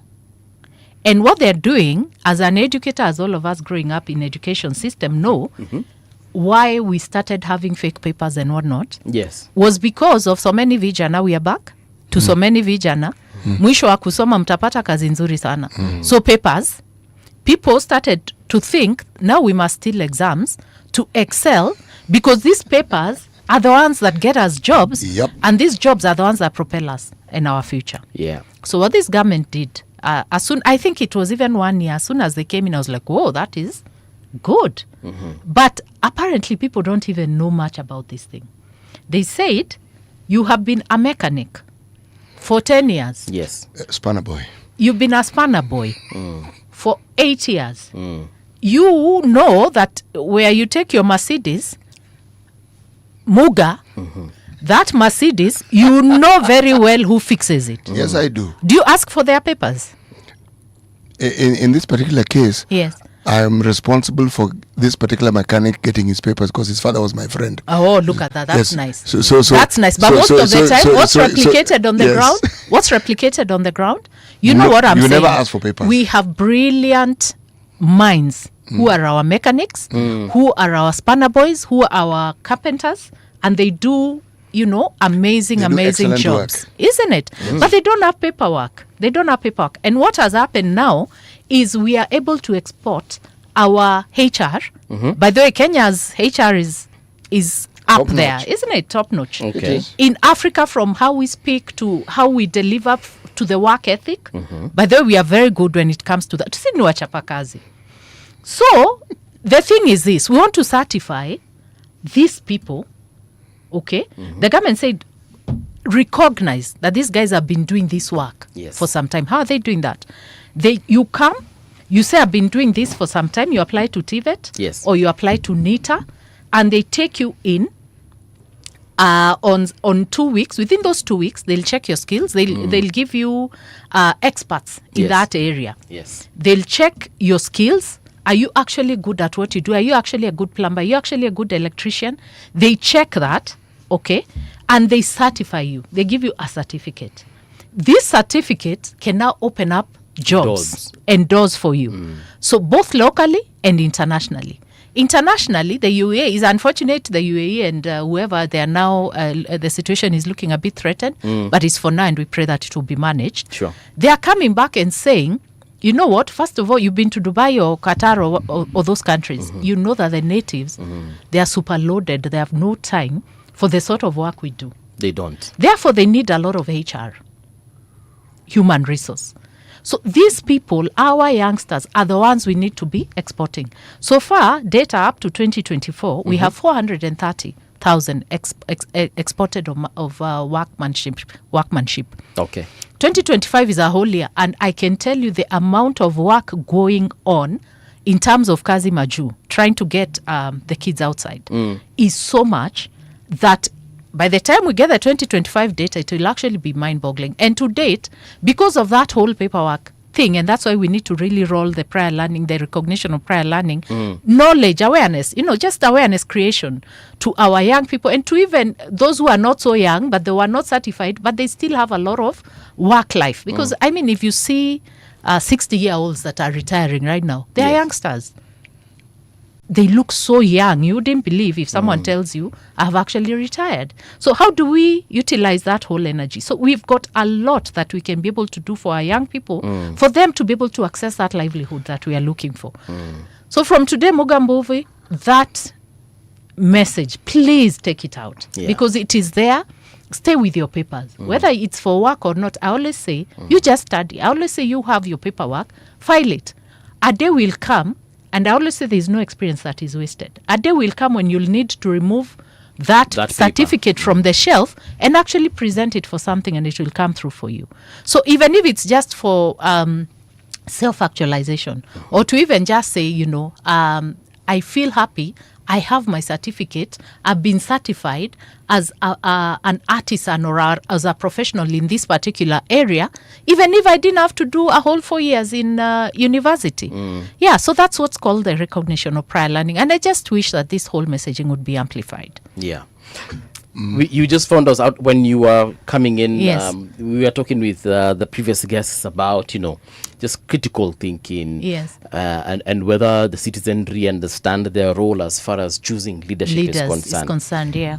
How then do we get to that point where we can actually say, these people, these Kenyans are now, they're in a good place to choose leaders who will actually benefit them? Yes. You asked me earlier there, why did we say very, very creative? Our citizenry right now, and the youngsters, the guys maybe behind us, anything from X going down, you have a lot of access to information. Your minds are opened. You have gadgets. That's why parenting has become the 101 you knew. You must go to the next level, 201, 301, 601 level of parenting, because of the gadgets, of the access of technology that our children are now accessing. Yes. So you have to go to a notch higher with them. Okay. So similarly, the citizenry of this country, you're not just going to give them remarks and then tell them, and that's it. And that's why as PR people, we walked away a long time ago from one-way communication. We know that listening is a major component. So you have to listen, and you have to give feedback. You have to have a feedback mechanism of how you're getting back to these people. So very simply put, so we are going and telling our wananchi, we have done this. Okay. And so they ask us, for instance, the question of SHA, which has been very emotive. I said I'm in that Jamii Imara Mashinani caucus, where we actually go engaging the citizen. And I can tell you the issues on the ground are issues to do with health. Is SHA working? That's a major question. Issues to do with the roads. Okay, how do we access this? Issues to do with food security. So how do we access fertilizer and certified seed and all that? Issues to do with, I've already mentioned roads. So drug and alcohol abuse also has become a major, issue on the ground. So the citizenry is awake, and they ask us tough questions. On this agenda, what have you done for us? Okay, on SHA, for instance, what have you done? You've changed SHA, we are not accessing the same benefits, so they say, and you have to articulate that the reason we did this, one, was to rid that industry of cartels. That's one. Number two, so that actually the people access treatment, for everybody to be able to access treatment. For instance, cancer treatment is now, the access is 800,000. Okay. The other day I was speaking to a cousin of mine, and his wife's mom, that's our in-law, was actually going through this treatment. So I asked them, you guys have not asked for us to give and share towards this treatment and all that. They told us, believe it or not, SHA actually worked for us. It took care of things. So, and the question we are getting on the ground is a question of, so you're asking us to pay 6,000. I think the list right now is 300, thankfully. Initially, under NHF, we were paying 500 as the least amount. Right now, as the only amount. As the only amount. Yes. And right now, it's, I think the list is 300,000. I mean, 300 shillings. And I think, is it 2.75 from our salaries that's going towards SHA? Yes, it's supposed to be 2.75 of whatever you earn. Yes, of whatever we earn goes. So what they've done is to try and equalize so that you who earns $1 million can give 27,000 muga to that particular industry, so that when your artisan, your mama mboga, the one for skuma, gives 300 shillings, when she's ready to actually go and access that treatment, you have 27K, also has insurance over here, isn't it? But Mama Mboga doesn't have. So your 27K and Mbovi's 27K will actually go to help Mama Mboga be able to access that treatment. So what they've said is, okay, we realize even giving that amount of money annually might be difficult for some of our people. So what do we do? First, government has sort of covered 500,000 people who actually can't afford. So right now we are at 28.5 of million Kenyans who've registered to the SHA Platform, yeah. to the platform, up from the 7 million that we were. So out of that, the 500,000 people are actually being paid for by government. Yes. But now we are saying, okay, you can't pay the annual fee correctly. They've come up with SHA Lipa Pole Pole. Right. I don't know if we are broadcasting that message enough. I think we are not, because even my help. Okay, let me assist you. You are not. We are not. Even my help the other day, which was just last week, she asked me, and she was telling me, sidhani nitavutia Ruto. And I'm like, why? Ati, angalia hata SHA. Ni kama hii haifanyi kazi. Ametuambia tulipe mwaka mzima. Nikamuuliza Esther, do you know that unaweza lipa pole pole kwa SHA? She didn't know. She was like, mimi kama hiyo ni ukweli yako na kura yangu. You know things that are close to the heart. Nikamwambia leta hiyo simu. Star 147. Okay, star 147. You do your registration. Yeah. Then you go ahead now to access through the Hustler Fund the amount of money the Lipa Pole Pole you want to lipa per month. Right. And the percentage obviously on the Hustler Fund is a whole 8% the whole year. Okay. So you access, say, for instance, if you're supposed to pay 300 shillings per month, you access, and I think on that 300 shillings, the 8% would be what, 24 bob? When you repay per month. Yes. So I think that's perfectly fine. You have mentioned something that Paul and I talk about here. Yes. Every time about what we call government communication, isn't it? Hiyo kitu ni mbaya. Hata tulichapa sana as communicators. I have not put it well. It is poor. Ni mbovu, ni poor. And believe me, it is because every time we have someone like you coming here. Yes. We are not asking you because we've asked others before and we say, folks. Yes. Chide iko wapi? Why don't people know about these things? Yeah. And they ought to know. You are a PR person, you're a communication person. Yes. How do you get the citizenry to understand that leadership doesn't have to be political? Absolutely. So, and that's what we are now doing. As by the way, this caucus you hear, the Jamii Mara Mashinani, is apolitical. We are not political in our messaging. We actually go and articulate. And who are these people? These are people who are working in state agencies, because really the government will deliver through state agencies. True. So, and they are the top level. We are not telling an officer to come and articulate what is going on. You are expected at your organizational level as a board member, as a CEO, to know what you're up to as an organization and to showcase. Yes. So what the officers are doing, they'll do stands, they'll do the expo, the stands, so that if as Mwananchi what we have said inside there as directors is good enough or not good enough, walk there.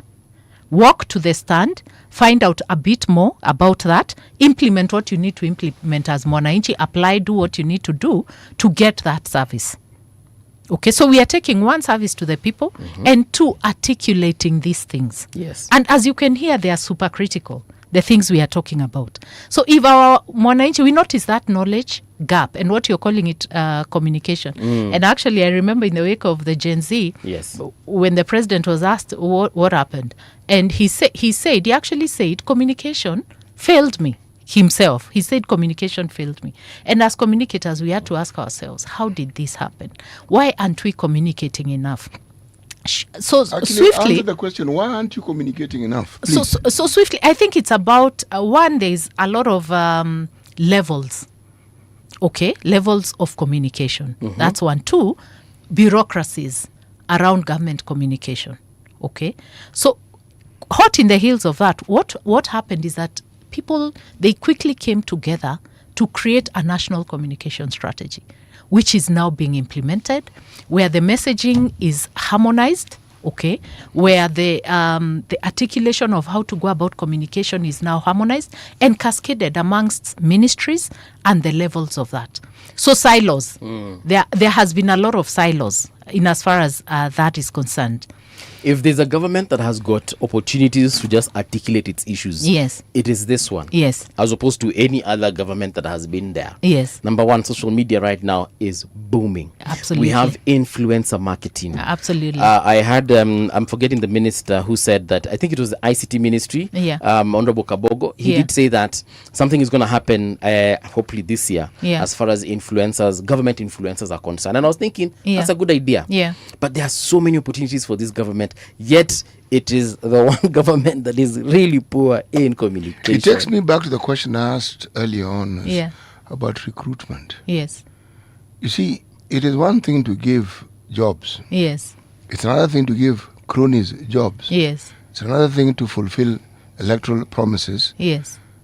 It's another thing, in this case, we're talking about government to run Yes. a country. Yes. Now, surely, a country that exports expertise and labor like we do Yes. means we have it in abundance. Yes. Surely. Yes. This is a question people ask.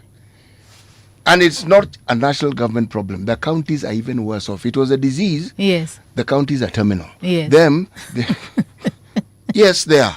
Yeah. Okay? Yeah. But this small thing, how can it be the bane of our existence? Yes. Because we live here, we work here, we know. And you know what? Communication is so critical even at family level. Oh, isn't it just? Oh, yeah. It's just communication, because we actually say everything rises and falls on communication. And communication, in PR we say communication creates understanding. Before I came in here, you had a mindset. Just by reading my profile, for instance, or just by how I appeared, you got an idea of who this person is. But the moment I opened up my mouth, you're like, oh, no, wait a minute. There's something, perhaps, she's telling us. Communication creates understanding. For instance, now, Muga will be talking of recognition of prior learning. Muga, please, often, you're the educator. And you'll be talking about Sha Lipa Pole Pole Mbuvi. Because, you care for our people and they need to know this sort of information. So communication creates understanding. And like you rightfully said, we are not short of channels. I am following 1,000, 3,000, and so are you. And many others. And most of them are leaders. So we are just looking for a little, by the way, this has happened. And the first time you come across something has happened and you want to find out what's happening, you go to Twitter, you go to LinkedIn, you go to Facebook to just confirm, has this person tweeted about this? Has it come from the horse's mouth that this has happened, for instance? Yeah. So our leaders need to do a bit more in terms of stepping up our communication needs. Today in PRSK, we are 13,000. And one of the most encroached industries is actually the PR and communication industry, which means everyone believes they're a communicator. Yes. Which is a good thing. Okay. Is it? It's a good thing, it's fine. Why? But it's fine, as in let as many people as possible be knowledgeable on that particular element. Hatuna shida. But Grace, you are assuming that what these people communicate is useful. We have all, in this work that we do, we meet all sorts of pseudo-experts. Yes. People who come here, the title is something phenomenal. When they open their mouths, you are wondering, okay. Wait a minute. What's going on here? Yeah, exactly, yes. Yeah. So, but what we are saying is, let as many of you call yourselves that. When it comes to strategy and delivery of strategic communication, call upon us experts. We will help you refine that. Okay. And by the way, we have a law coming up for PR and communication management industry. So when that law also comes into place, we'll be able to sift through the wheat and the chaff. But before even that comes, we are telling people we have a lot of courses that we offer on refining your communication. So come train on that also. Then also go for recognition of prior learning and you'll be good to go. Thank you so much, Grace. That's all the time we had today. Oh, wait, we were just starting. I know, right? That's the whole point, so that you can wish to come back again.